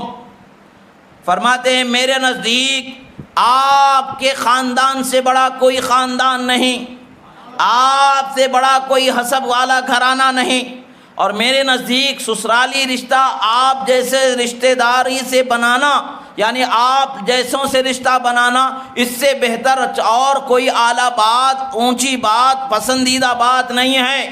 مگر ایک ڈر ہے مجھے جس وجہ سے میں ڈر رہا ہوں، وہ ڈر کیا ہے؟ فرماتے ہیں، وَلَكِنَّ رسول اللہ صلی اللہ علیہ وسلم قال فاطمة بضعة مني يقبضني ما يقبضها ويبسطني ما يبسطها وإن الأنساب يوم القيامة تنقطع غير نسبي وسببي وصهري وعندك ابنتها ولو زوجتك لقبضها ذلك فانطلق عاذرا له۔ فرماتے ہیں حدیث کو امام حاکم رحمہ اللہ نے صحیح الاسناد فرمایا، فرماتے ہیں کہ اے اللہ کے رسول کے شہزادے، آپ کے نواسے سنیں، مجھے یہ چیز بہت پسند ہے، میں کیسے اسے حاصل نہ کرنا چاہوں، جبکہ اس سے کوئی اعلیٰ و افضل چیز ہے ہی نہیں۔ مگر سنیں، آپ کے پاس جو شہزادی ہے وہ خاتون جنت کی پوتی آپ کے پاس ہے، اور دادی کو، نانی کو اپنے ناتے سے، پوتے سے بڑے محبت ہوتی ہے، پوتی سے رشتہ داری سے محبت بڑی ہوتی ہے۔ فرماتے ہیں کہ بے شک آپ کے پاس خاتون جنت کی پوتی ہے، سبحان اللہ، خاتون جنت کی پوتی ہیں، اور خاتون جنت کی پوتی ہیں۔ خاتون جنت کے متعلق سے رسول اللہ نے فرمایا، فاطمہ میرے جگر کا ٹکڑا ہیں، جو انہیں تکلیف دے وہ مجھے تکلیف دے ہے۔ جو تنہیں ستائے وہ مجھے ستانا ہے، جس سے انہیں تکلیف پہنچے وہ مجھے تکلیف پہنچنا ہے، جس سے انہیں رنج پہنچے اس سے مجھے رنج پہنچنا ہے، اور جو چیز انہیں خوش کر دے وہ چیز مجھے خوش کر دینا ہے۔ اور پھر فرماتے ہیں سرکار نے ارشاد فرمایا قیامت کے دن سوائے میرے نسب و حسب کے کوئی خاندانی سلسلہ باقی نہیں بچے گا، ہر خاندان ختم ہو جائے گا۔ اور فرماتے ہیں کہ حضور وہ خاتون جنت کی شہزادی آپ کی شہزادی ہیں، ان کی پوتی آپ کی شہزادی ہیں، اگر میں ان سے نکاح کر لوں تو شوہر ہونے کے ناطے بیوی کے ساتھ کبھی بھی کسی وقت پر کچھ چھوٹی موٹی کچھ زیادتی یا سخت کلامی یا کچھ باتیں ایسی ہو سکتی ہیں کہ جس سے انہیں رنج پہنچ جائے، اور انہیں رنج پہنچ کر کے خاتون جنت کو رنج پہنچ جائے۔ تو میں ڈرتا ہوں کہ خاتون جنت کو رنج پہنچے اور رسول اللہ رنجیدہ ہو جائیں۔ میں اپنی آخرت کو برباد نہیں کرنا چاہتا، مگر آپ کا خاندان، آپ کے خاندان سے رشتہ ہو جانا اس سے اعلیٰ اور افضل، اس سے محبوب چیز تو کوئی نہیں ہے، مگر میں ڈرتا ہوں تو صرف خاتون جنت کی دل آزاری سے ڈرتا ہوں۔ یہ کیسی احتیاط ہے، یہ کیسی محبت ہے، یہ کیسا احترام ہے۔ یہ وہ پاکیزہ ہستیاں ہیں جنہوں نے ہمیں محبت اہل بیت کو سکھایا۔ افسوس کی بات ہے کہ آج زمانہ جس طرح ترقی کی طرف بڑھتا جا رہا ہے، لوگ محبت اہل بیت کے اس منصب سے اپنے آپ کو دور کرتے جا رہے ہیں۔ غلطی ان کی نہیں ہے، غلطی زمانے میں پھیلے ہوئے نسب و خروج کے اور بدعقیدہ لوگوں کے افکار و نظریات کا پھیلاؤ ہے کہ انسان تشویش میں مبتلا ہو گیا، شبہات میں مبتلا ہو گیا، اور انسان اپنے آپ کو حقیقت سے دور کرنے والا ہو گیا۔ اللہ کے رسول صلی اللہ تعالی علیہ وسلم ارشاد فرماتے ہیں، حضرت خاتون جنت رضی اللہ تعالی عنہا کے متعلق سے ارشاد فرماتے ہیں کہ حضرت مسور ابن مخرمہ ہی سے یہ روایت ہے کہ آپ فرماتے ہیں کہ ان رسول اللہ صلی اللہ علیہ وسلم قال فاطمۃ بضعۃ منی فمن اغضبها اغضبنی، متفق علیہ، وہذا لفظ البخاری۔ فرماتے ہیں اللہ کے رسول صلی اللہ تعالی علیہ وسلم نے ارشاد فرمایا کہ فاطمہ میرے جگر کا ٹکڑا ہے، جس نے انہیں ناراض کیا اس نے مجھے ناراض کیا۔ اب یہ حدیث امام مسلم نے بھی روایت فرمایا ہے، امام بخاری نے بھی روایت فرمایا ہے۔ یہ الفاظ جو ابھی ہم نے پڑھے یہ بخاری شریف کے الفاظ ہیں۔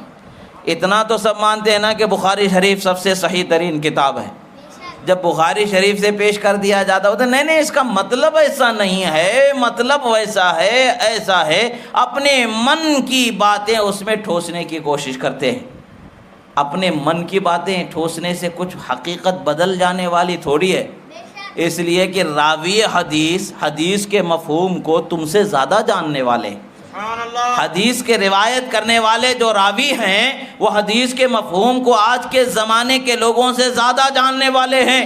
یہی وجہ ہے کہ انہوں نے امام حسن مصنع سے کہا نہیں میں آپ کی بیٹی سے نکاح کرنا ناپسند نہیں کرتا ہوں، پسند کرتا ہوں، مگر ڈرتا ہوں اس بات سے کہ کہیں خاتون جنت کو ناراضی نہ مل جائے، یعنی ان کو ناراض نہ کرنا ہو جائے، ان کو تکلیف نہ پہنچ جائے، اور ان کو ناراض کر دوں تو پھر رسول اللہ ناراض ہو جائیں گے۔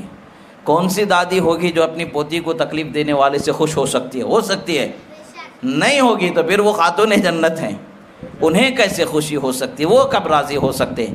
انہوں نے اتنی دور تک کا سوچا، فرمایا کہ انہیں جس طرح سے بھی تکلیف پہنچے گی، خواہ بذات خود ان کو تکلیف پہنچے یا ان کی آل اولاد کو پہنچے، اس حدیث سے یہ مفہوم سمجھ میں آتا ہے کہ قیامت تک کہ ان کی نسل کو جو اللہ نے برکت بخشی ہے، اس نسل کی برکت کا حال یہ ہے آخری شخص کو بھی تکلیف پہنچے تو خاتون جنت کو ضرور تکلیف پہنچنے والی ہے۔ یہ ہمیں یہی سمجھ میں آتا ہے۔ اب حدیث کے مفہوم کو بدلنا کوئی چاہتے ہیں تو ان کی مرضی ہے، ہمیں کیا، وہ تو قیامت میں تو کھل جائے گا نا کس کا کیا مسئلہ، قیامت میں تو پتہ چل جائے گا کون کیسا ہے۔ اب سوچے کہ رسول اللہ کا یہ فرمان ہے، حضرت مسور ابن مخرمہ حضرت امام حسین کی شہزادی ہیں، حضرت فاطمہ صغریٰ، ان کا نکاح ہوا حضرت امام حسن مصنع رضی اللہ تعالیٰ عنہ سے، یعنی امام حسن مجتبیٰ کے بیٹے امام حسین کی بیٹی، ان دونوں کا نکاح ہوا تھا۔ تو حضرت حسن مصنع اپنی بیٹی کو وہاں حضرت مسور کو دینا چاہتے تھے۔ حضرت مسور نے اپنے آپ کو عاجزانہ طور پر معذرت پیش کی اور بتایا کہ مجھے ناپسند ہے، ایسا نہیں ہے، مجھے اس سے زیادہ کوئی دوسرا خاندان، کوئی دوسرا رشتہ پسند نہیں ہے، مگر انسان ہونے کی حیثیت سے کبھی کبھی شوہر کا بیوی پر کچھ سخت رویہ ہو جاتا ہے، اور اس رویے کی وجہ سے اگر ان کی دل آزاری ہو جائے اور ان کی دل آزاری کی وجہ سے خاتون جنت کی دل آزاری ہو جائے تو پھر رسول اللہ کی دل آزاری ہو جائے گی۔ میں رسول اللہ کو ناراض نہیں کرنا چاہتا، خاتون جنت کو ناراض نہیں کرنا چاہتا، اس لیے میں آپ کی بیٹی سے نکاح کرنے سے معذرت عرض کر رہا ہوں۔ آپ نے عرض کیا اور چلے گئے، ان کے اس عذر کو قبول کیا گیا، یعنی ان کی محبت کو قبول کیا گیا، ان کی چاہت کو قبول کیا گیا، ان کے احترام کو قبول کیا گیا، ان کے ادب کو قبول کیا گیا۔ یہ ادب والے ہمیں بتاتے ہیں کہ ادب کیسے کیا جاتا ہے۔ بے ادب لوگوں سے بھلا ادب تھوڑی مل سکتا ہے۔ با ادب با نصیب، بے ادب بے نصیب ہے۔ سرکار مدینہ صلی اللہ علیہ وسلم نے فرمایا ہے جو ادب والا ہے اس پر اللہ تبارک و تعالیٰ کی طرف سے اچھا نصیب بنا دیا جاتا ہے، جو بے ادب ہوتا ہے وہ بد نصیب ہو جاتا ہے۔ اللہ کے رسول صلی اللہ تعالیٰ علیہ وسلم کے یہ فرامین مبارکہ ہمیں بتاتے ہیں کہ حضرت خاتون جنت رضی اللہ تعالیٰ عنہا کو کسی بھی طریقے سے تکلیف پہنچایا جانا، خواہ بذات خود آپ کو تکلیف دینا یا آپ کی اولاد کو تکلیف دینا، اولاد کی اولاد ان کی اولاد کو تکلیف دینا، ہر حال میں خاتون جنت کو تکلیف پہنچتی ہے۔ تبھی تو حضرت مسور ابن مخرمہ نے حضرت حسن ابن مثنیٰ کی شہزادی سے نکاح کرنے کا عذر ڈر پیش کیا کہ کہیں ایسا نہ ہو۔ اب دیکھیں حضرت امام حسن مثنیٰ حضرت خاتون جنت کے کیا ہیں؟ حضرت امام حسن آپ کے شہزادے ہیں، اور آپ کے شہزادے کے بیٹے پوتے ہوئے، پھر ان کی بیٹی پوتی ہوئی، یعنی پڑ پوتی ہے۔ پڑ پوتی سے بھی وہ ڈر رہے ہیں کہ یہاں پر بھی کچھ معاملہ ہو جائے تو تکلیف ہو جائے گی اور میں آخرت کی میری بربادی ہو جائے گی، میں رسول اللہ کی بارگاہ سے محروم ہو جاؤں گا۔ وہ آخرت کو برباد نہیں کرنا چاہتے۔ سوچے بذات خود جن کو حضرت خاتون جنت میں گود میں اٹھا کر کے پالا ہے، جن کو رسول اللہ نے گود میں کھلایا ہے، حضرت امام حسن مثنیٰ کی شہزادی کو رسول اللہ نے گود میں نہیں اٹھایا، حضرت خاتون جنت نے گود میں نہیں اٹھایا ہے، مگر امام حسن کو رسول اللہ نے گود میں اٹھایا ہے، امام حسین کو گود میں اٹھایا ہے۔ ان کو اگر کوئی تکلیف دے گا تو تکلیف نہیں پہنچے گی، یقیناً ضرور تکلیف پہنچے گی، اور جو رسول اللہ کو تکلیف دینے والا ہے اس کا کیا حال ہوگا؟ اللہ کا اعلان ہے جو اللہ اور اس کے رسول کو تکلیف پہنچاتا ہے اس کا ٹھکانہ جہنم بنا دیا جاتا ہے۔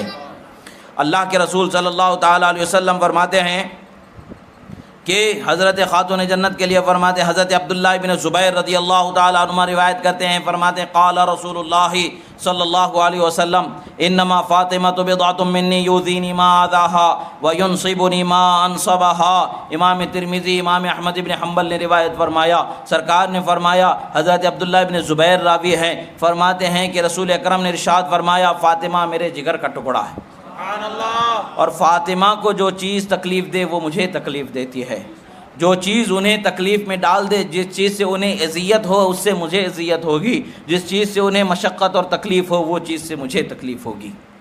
رسول اللہ صلی اللہ علیہ وسلم کا یہ بیان کیا بتاتا ہے؟ خاتون جنت کو ستانے والوں کو بھلا دیا جائے گا، خاتون جنت کو ستانے والوں کو بھلا دیا جائے گا، ان کے شہزادوں کو کربلا کے میدان میں ان کے جسموں پر گھوڑوں کو دوڑانے والوں کو بھلا دیا جائے گا، ان کے ساتھ ظلم و زیادتی کرنے والوں کو بھلا دیا جائے گا۔ حضرت بی بی زینب کے سر سے جو چادر کھینچی گئی ہے اس کھینچنے والوں کو بھلا دیا جائے گا، جو بازاروں میں، شہروں میں، گلی کوچے میں جن کا لشکر کے سامنے، عوام کے سامنے، ہر ایک کے سامنے گھمانا ہوا ہے، جن کو گھمایا گیا ہے، جن کو پھرایا گیا ہے، ایسے بے ادب لوگوں کو بھلا دیا جائے گا، ان کے ساتھ کچھ نہیں ہوگا، ان کو کچھ نہیں کہا جائے گا۔ یہ تو تب پتہ چلے گا جب تمہاری بیٹی کے ساتھ سسرال والے کو زیادتی کر دے تو تمہارا کیا حال ہوتا ہے۔ تلملا جائیں گے، بے چین ہو جائیں گے، بس چلے گا تو ماریں گے یا مر جائیں گے، یا رو رو کر کے زندگی کو بے حال کر ڈالیں گے۔ ایک اپنی اولاد کے لیے اگرچہ بسا اوقات ایسا بھی ہوتا ہے کہ خود ان کی بیٹی کی غلطی ہوتی ہے، باوجود اس کے شوہر یا سسرال کی طرف سے کچھ زیادتی ہو جاتی ہے تو بھی برداشت نہیں ہو جاتے ہیں، برداشت نہیں ہوتا اور بے چین ہو جاتے ہیں، رونے لگتے ہیں، تڑپنے لگتے ہیں، مرنے مارنے تیار ہو جاتے ہیں۔ یہ اپنی اولاد کے لیے ہے، مگر رسول اللہ کے شہزادوں کے لیے کچھ نہیں ہے۔ اسے انصاف کہا جائے گا؟ ہرگز انصاف نہیں کہا جائے گا۔ جو اپنی اولاد کے حق میں انصاف کر کے پکارنے والوں، پہلے رسول اللہ کے شہزادوں کے لیے جو انصاف کی بات ہے وہ زبان سے نکالو، تب مانا جائے گا کہ تم انصاف کے حقدار بنا دیے گئے ہو۔ انصاف کی بات نہیں نکالو گے تو کہاں انصاف کے حقدار ہوگے؟ اللہ کے رسول صلی اللہ تعالیٰ علیہ وسلم سے حضرت مسور ہی سے ایک اور روایت ہے جسے امام حاکم نے اور امام احمد ابن حنبل نے روایت فرمایا، اور پھر اسی طریقے سے امام حاکم اور طبرانی نے ایک روایت فرمایا حضرت مولا علی شیر خدا رضی اللہ تعالیٰ عنہ سے۔ حضرت مسور سے جو روایت ہے وہ فرماتے ہیں کہ رسول اللہ نے فرمایا انما فاطمۃ شجنۃ منی یبسطنی ما یبسطها ویقبضنی ما یقبضها، فرماتے ہیں فاطمہ میری ٹہنی ہے، جیسے درخت کی شاخ ہوتی ہے ویسے سرکار فرماتے فاطمہ میری ٹہنی ہے۔ اب آپ سوچ کے بتائیں کہ درخت کی جو شاخ ہوتی ہے وہ درخت کا ایک حصہ ہوتی ہے یا نہیں ہوتی ہے؟ شاخ ہے تو درخت نہیں ہے، درخت ہے تو شاخ نہیں، ایسا کہا جائے گا؟ نہیں، درخت کی جو ٹہنی ہے اسے درخت کا حصہ ہی کہا جائے گا۔ یہی رسول اللہ فرما رہے ہیں دیکھنے میں اگرچہ جدا ہے مگر وہ ہے تو میرے ہی جسم کا ایک حصہ، میرے کلیجے کا ٹکڑا۔ پھر فرماتے جو اسے تکلیف دے وہ مجھے تکلیف دینے والا، جو اسے تکلیف دے وہ مجھے تکلیف دینے والا ہے، اور جو اسے خوش کر دے وہ مجھے خوش کرنے والا۔ یعنی جس بات سے وہ خوش ہو جائیں مجھے وہ بات خوش کرنے والی ہے، جس بات سے وہ ناراض ہو جائیں مجھے وہ بات ناراض کرنے والی۔ خود تنہا رسول اللہ کی ناراضگی کی کیا بات ہے؟ رسول اللہ صلی اللہ علیہ وسلم نے ارشاد فرمایا، حضرت مولا علی راوی ہیں، آپ ارشاد فرماتے ہیں کہ رسول اللہ صلی اللہ علیہ وسلم نے فرمایا قال لفاطمۃ ان اللہ یغضب لغضبک ویرضى لرضاک۔ امام حاکم و طبرانی نے اس کو روایت فرمایا ہے، اور اسی طریقے سے اور امام شیبانی نے اس کو فی احاد و مسانی میں روایت فرمایا ہے، اور بھی جگہوں پر یہ حدیث مبارکہ کو روایت کیا گیا ہے۔ رسول اللہ صلی اللہ تعالیٰ علیہ وسلم نے ارشاد فرمایا، حضرت مولا علی خود اس کے راوی ہیں، فرماتے ہیں کہ اے فاطمہ سنو، تم کسی سے ناراض ہو جاتی ہو تو خدا ناراض ہو جاتا ہے، تم جس سے ناراض ہو جاتی ہو خدا اس سے ناراض ہو جاتا ہے، اور تم جس سے راضی ہو جاتی ہو خدا اس سے راضی ہو جاتا ہے۔ تو کیا یہ حضرت خاتون جنت اس پر راضی ہوں گے کہ ان کے شہزادے کو پیاسا کربلا کے میدان میں جو امام حسین کے سر مبارک کو جدا کیا گیا، نیزے پر سر کو اٹھا کر کے اپنی حماقت کا لوگوں کے سامنے مظاہرہ کیا گیا، اس پر حضرت خاتون جنت ناراض ہوں گی؟ ارے ماں تو وہ ہوتی ہے کہ اولاد کو اگر علاج کے سلسلے میں سوئی بھی چبھو دی جاتی ہے تو بے چین ہو جاتی ہے۔ ماں تو وہ ہوتی ہے کہ اولاد کو کانٹا بھی چبھ جاتا ہے تو بے چین ہو جاتی ہے۔ جب دنیا دار عام ماں کی یہ حالت ہے کہ کانٹا چبھنے پر بھی بے چین ہو جائے تو سراپا رحمت للعالمین کی شہزادی، ان کے جگر کا ٹکڑا، بضعت مصطفیٰ، اور جن کے حق میں رسول اللہ نے رحماء ہونے کی دعا فرمائی ہے، رحم والے ہونے کی دعا فرمائی ہے، وہ ذات مبارکہ کے رحم دلی کا کیا حال ہوگا اور ممتا کا کیا حال ہوگا کہ اپنے شہزادوں سے کیسے وہ محبت کرنے والی ہوں گی۔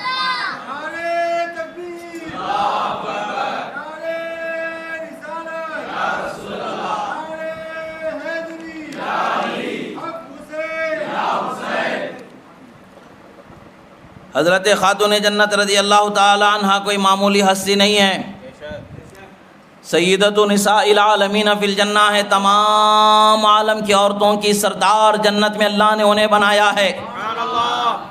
زمانہ ہوا پچھلے زمانے میں کئی سال پہلے ایک شخص کے سامنے ایک معاملہ آ گیا تھا، بڑا اپنے آپ کو حدیث کا جاننے والا تصور کرتا تھا مگر حقیقت میں حدیث سے اس کا علاقہ نہیں تھا۔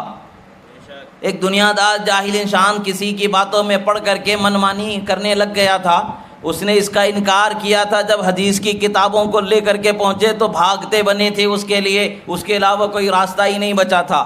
یعنی اللہ تعالیٰ نے قرآن میں پہلے ہی فرما دیا جاء الحق وزہق الباطل، حق آتا ہے تو باطل بھاگتا چلا جاتا ہے، ہمیشہ باطل کو بھاگنا ہی ہے، حق کو بھاگنا نہیں ہوتا ہے، بس اسے آنا ہوتا ہے۔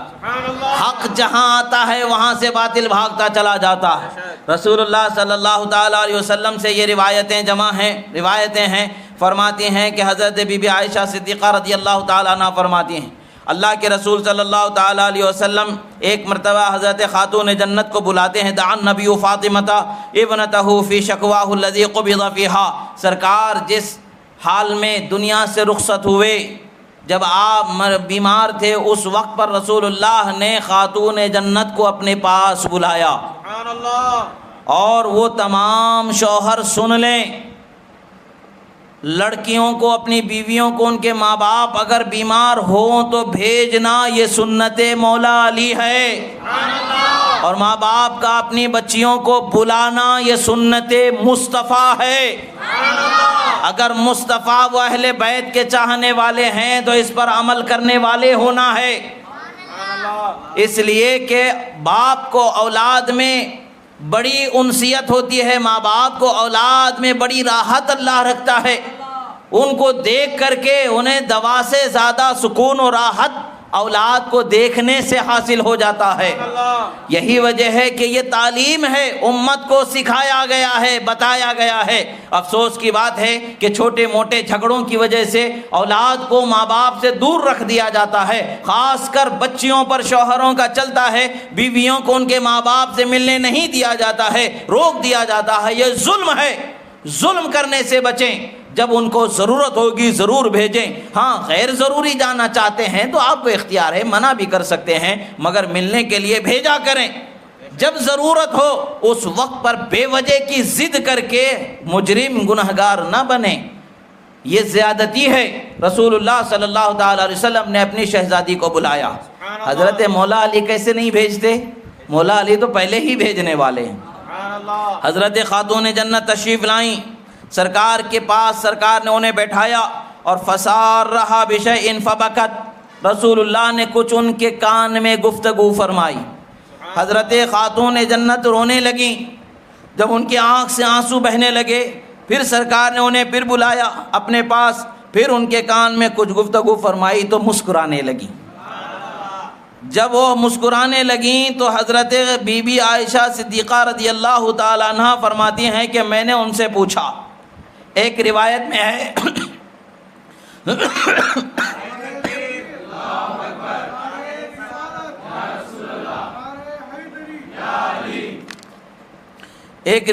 ہے کہ حضرت خاتون جنت سے جب پوچھا گیا تو آپ فرماتی ہیں کہ نہیں، میں رسول اللہ کا راز ظاہر نہیں کرنے والی ہوں۔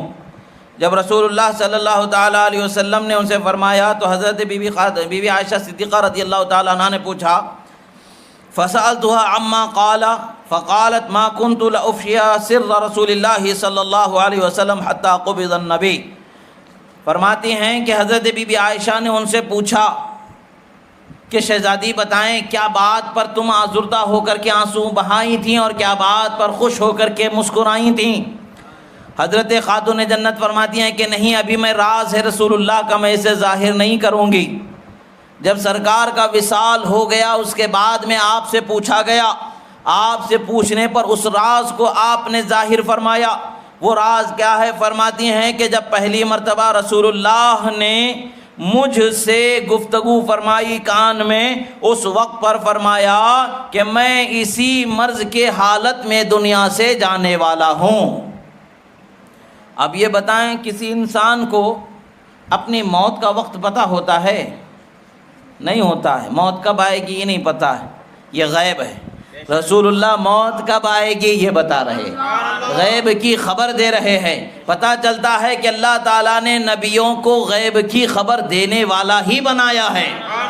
اب کوئی کہنے والا کہہ سکتا ہے کہ بھئی جب آدمی بیمار ہے تو بیماری کو دیکھتے ہوئے یہ خیال کر سکتا ہے کہ میں نہیں جیوں گا، اتفاقاً وہ خیال درست ہو جانا اور بات ہے، وہ بیماری کو دیکھ کر کے بولنے والی بات کا بہانہ بنایا جانا یہاں تمہاری اعتبار سے ممکن ہو سکتا ہے، حقیقت سے اس کا تعلق نہیں، حقیقت میں خبر مصطفیٰ نے غیب کی ہی دی ہے، مگر بات کا سہارا لیا جا سکتا ہے، مگر سہارا کا حقیقت سے کوئی تعلق نہیں ہے۔ آگے رسول اللہ نے اس کی اور وضاحت فرما دی کہ حضرت خاتون جنت فرماتی ہیں، پھر دوبارہ جب میں ہنسی اس وقت پر رسول اللہ نے فرمایا تھا، اے فاطمہ ناراض نہ ہونا، آزردہ نہ ہونا، پریشان نہ ہونا، بے چین نہ ہونا، بلکہ جان لو کہ میری اہل بیت میں سب سے پہلے مجھ سے جو ملنے والے وہ تم ہی ہو۔ یعنی میرے جانے کے بعد میری اہل بیت میں سب سے پہلا جو انسان دنیا سے رخصت ہوگا وہ تم ہی ہوگی۔ اب رسول اللہ نے بتا دیا تو یہ ہنس گئے، خوش ہو گئے۔ اب یہاں پر نقطہ کیا ہے؟ ہنسنے کی بات کیا ہے، خوش ہونے کی بات کیا ہے؟ موت کی خبر سن کر کے خوش ہو رہے ہیں۔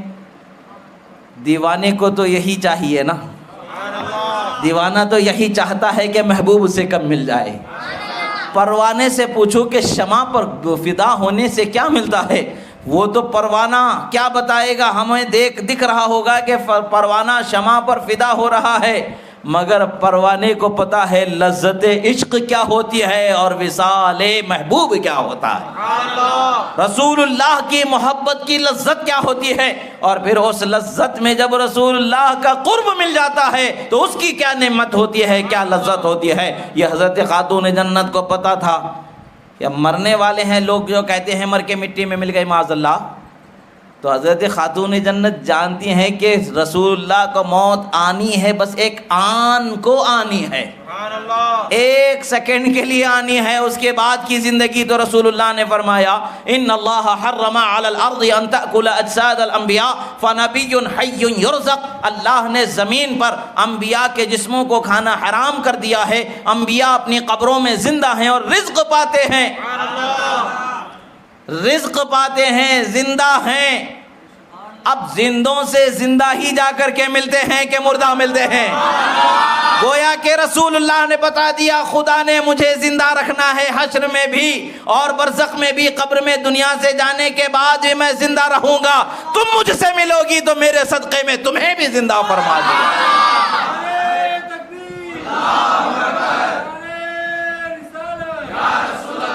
یعنی حیات برزخیہ کا بتا دیا، رسول اللہ کے صدقے میں جو انعام ہوتا ہے، قبر کی جو زندگی ہوتی ہے، اس زندگی کے بارے میں بیان رسول اللہ نے فرما دیا، بتا دیا کہ فاطمہ جیسے تم یہاں مجھ سے مل کر کے خوش ہو رہی ہو، میرے دنیا سے جانے کے بعد بھی آ کر کے مل کے خوش ہونے والی ہوگی۔ یعنی تمہارا اور ہمارا ملنا رہے گا، تمہارے لیے پریشانی نہیں رہے گی، تمہارے لیے حیرانی نہیں رہے گی، اس لیے کہ روح کو اللہ تعالیٰ مومن کی آزاد رکھتا ہے، اور مومن کی روحوں کو اللہ تعالیٰ نے آزادی بخشی ہے، وہ چاہتے ہیں جہاں ادھر وہ جانا، اللہ تعالیٰ کی اجازت سے وہ چلے جایا کرتے ہیں۔ یہ دیگر احادیث مبارکہ سے یہ ثابت ہے۔ یہاں اس موضوع پر گفتگو نہیں، ضمناً میں نے مختصر سے گفتگو کر دی کہ رسول اللہ نے بتا دیا اللہ نے مجھے قبر کی زندگی بخشی ہے تو مجھ سے ملنے والی میری بیٹی کو بھی میرے صدقے میں زندگی بخشی ہوئی۔ اب ظاہر سی بات ہے شہید ہیں، شہید کی زندگی کیا ہے؟ زندہ ہے، انہیں اللہ نے فرمایا انہیں مردہ نہ کہو، وہ زندہ ہیں، ان کی زندگی کا تم شعور نہیں رکھ سکتے۔ تو پھر شہید کربلا امام حسین صبت مصطفیٰ کی والدہ کا کیا حال ہوگا؟ اللہ کے رسول کے لخت جگر کا کیا حال ہوگا؟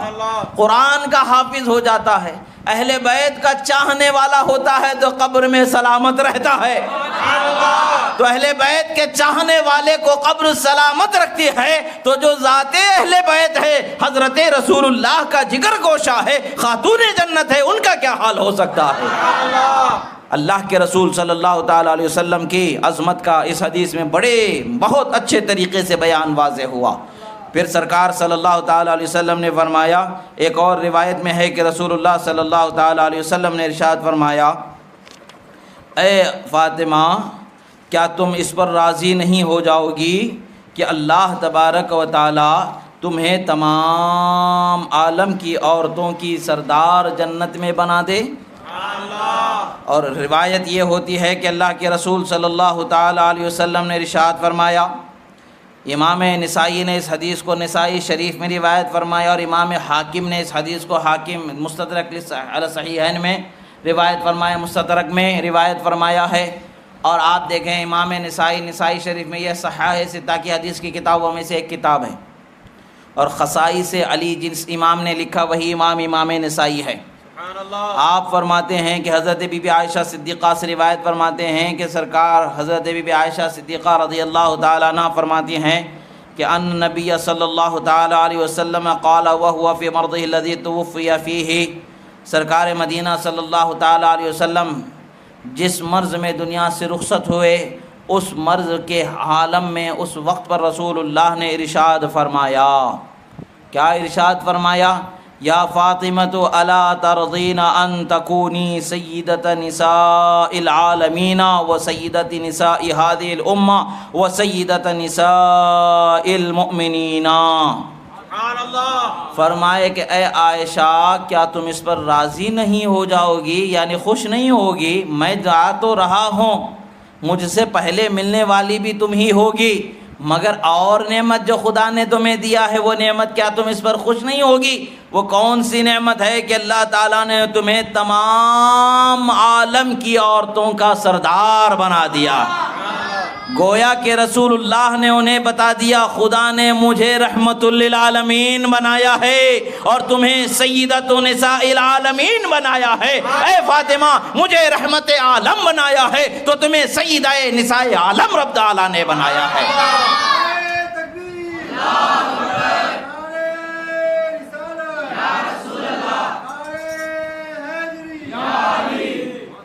اللہ کے رسول صلی اللہ علیہ وسلم پھر فرماتے ہیں کہ اور اس امت کے بلکہ اس امت کے تمام عورتوں کی سردار اور تمام مومنین کی سردار بنا دیا گیا۔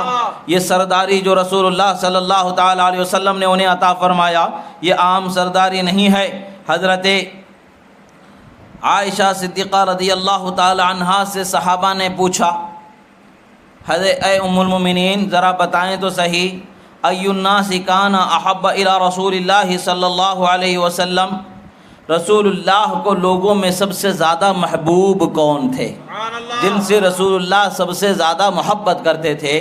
تو حضرت بی بی عائشہ صدیقہ رضی اللہ تعالی عنہ فرماتی ہیں کہ فاطمہ زہرا رضی اللہ تعالی عنہ، حضرت خاتون جنت سے رسول اللہ بے حد محبت فرماتے تھے۔ ہر باپ کو اپنی بیٹی سے محبت رسول اللہ کی سنت پر کرنا چاہیے، اس لیے نہیں کہ بیٹی ہے بلکہ آپ سنت سمجھ کر کے کرو گے تو دوہرا ثواب ملنے والا ہے۔ ثواب کمانے کی کوشش کریں، محبت تو ویسے بھی باپ کرتا ہی ہے مگر سنت بنا کر کے کرے گا تو دوہرا ثواب اللہ تعالیٰ عطا فرما دے گا۔ اللہ کے رسول صلی اللہ تعالیٰ علیہ وسلم کو سب سے زیادہ محبوب حضرت بی بی خاتون جنت فاطمہ زہرا رضی اللہ تعالیٰ عنہا تھیں۔ پھر ان سے پوچھا گیا کہ من الرجال، مردوں میں کون پسند ہے سب سے زیادہ رسول اللہ کی محبت جن پر لٹی ہے، جن کو رسول اللہ نے محبت سے سرفراز فرمایا ہے، نوازا ہے، وہ کون ہستی ہیں؟ پھر فرماتی ہیں بی بی عائشہ صدیقہ رضی اللہ تعالی عنہا قالت زوجہا، ان کے شوہر حضرت مولا علی سے رسول اللہ محبت فرماتے ہیں۔ ان کان ما علم دو صواما قواما، فرما دی حدیث بھی امام ترمذی نے روایت فرمایا اور امام حاکم نے روایت فرمایا ہے۔ حضرت بی بی عائشہ فرماتی ہیں میں نے ان کو جہاں تک دیکھا ہے، جہاں تک میں انہیں جانتی ہوں، کسے؟ یعنی حضرت مولا علی رضی اللہ تعالیٰ عنہ کو دن میں زیادہ سے زیادہ روزہ رکھنے والے، راتوں میں زیادہ سے زیادہ جاگ کر کے نمازوں کو ادا کرنے والا میں نے دیکھا۔ کون محبوب ہیں یہ بھی بتا رہی ہیں اور ان کی شان کیا ہے یہ بھی بتا رہی ہیں۔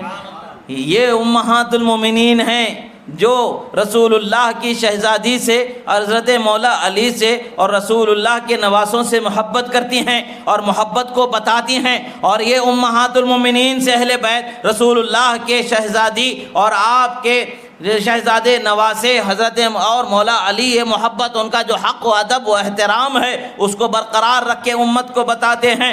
دونوں طرف سے ادب و احترام و محبت کا صلہ قائم رہا، اس زمانے میں بھی قائم ہے، بعد کے زمانے میں بھی قائم ہے اور قیامت تک یہ قائم رہے گا۔ قیامت میں بھی یہ سلسلہ قائم رہے گا۔ جب ادھر دونوں طرف توازن برقرار ہے تو ہم ان کے چاہنے والوں کے لیے بھی یہی توازن کو برقرار رکھنا ہے، امہات المومنین سے بھی محبت رکھنا ہے، ازواج رسول سے بھی محبت رکھنا ہے، اولاد رسول سے بھی محبت رکھنا ہے، آل رسول سے بھی محبت رکھنا ہے، اصحاب رسول سے بھی محبت رکھنا ہے۔ اللہ رب العزت سے دعا ہے جو کہا گیا سنا گیا، کہنے میں سننے میں جو غلطی ہوئی، جو عبارتیں روایتیں پڑھی گئی، پڑھنے میں سننے میں بولنے میں سمجھنے میں سمجھانے میں جو غلطی ہوئی، اللہ تعالیٰ اسے معاف فرمائے۔ پروردگار جو حق کہا گیا اسے قبول فرما، جو درست کہا گیا ہمارے سینوں میں محفوظ فرما۔ مولا ہمیں تیرے حبیب کی محبت عطا فرما، آپ کے آل و اصحاب کی محبت عطا فرما، آپ کے ازواج و آل کی محبت عطا فرما، آپ کی امت کے تمام صالحین اولیاء علماء صلحاء متقین سے محبت عطا فرما۔ مولا ہمیں اپنے ماں باپ سے محبت عطا فرما، اولاد سے محبت عطا فرما۔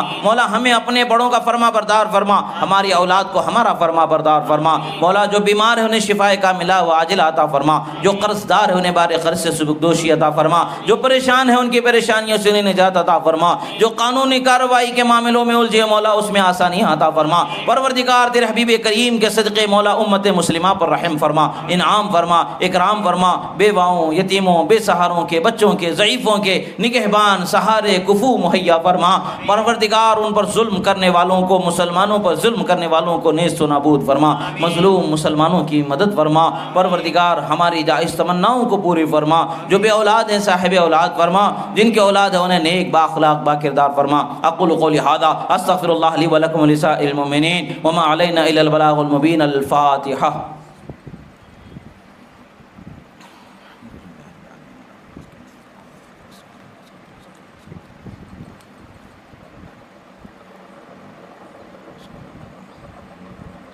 قال الله تعالى في شان حبيبه إن الله وملائكته يصلون على النبي يا أيها الذين آمنوا صلوا عليه وسلموا تسليما اللهم صل على سيدنا نبينا مولانا محمد عدد ما في علم الله صلاة دائمة بدوام ملك الله وعلى آله وأصحابه أجمعين سبحان ربك رب العزة عما يصفون وسلام على المرسلين والحمد لله رب العالمين۔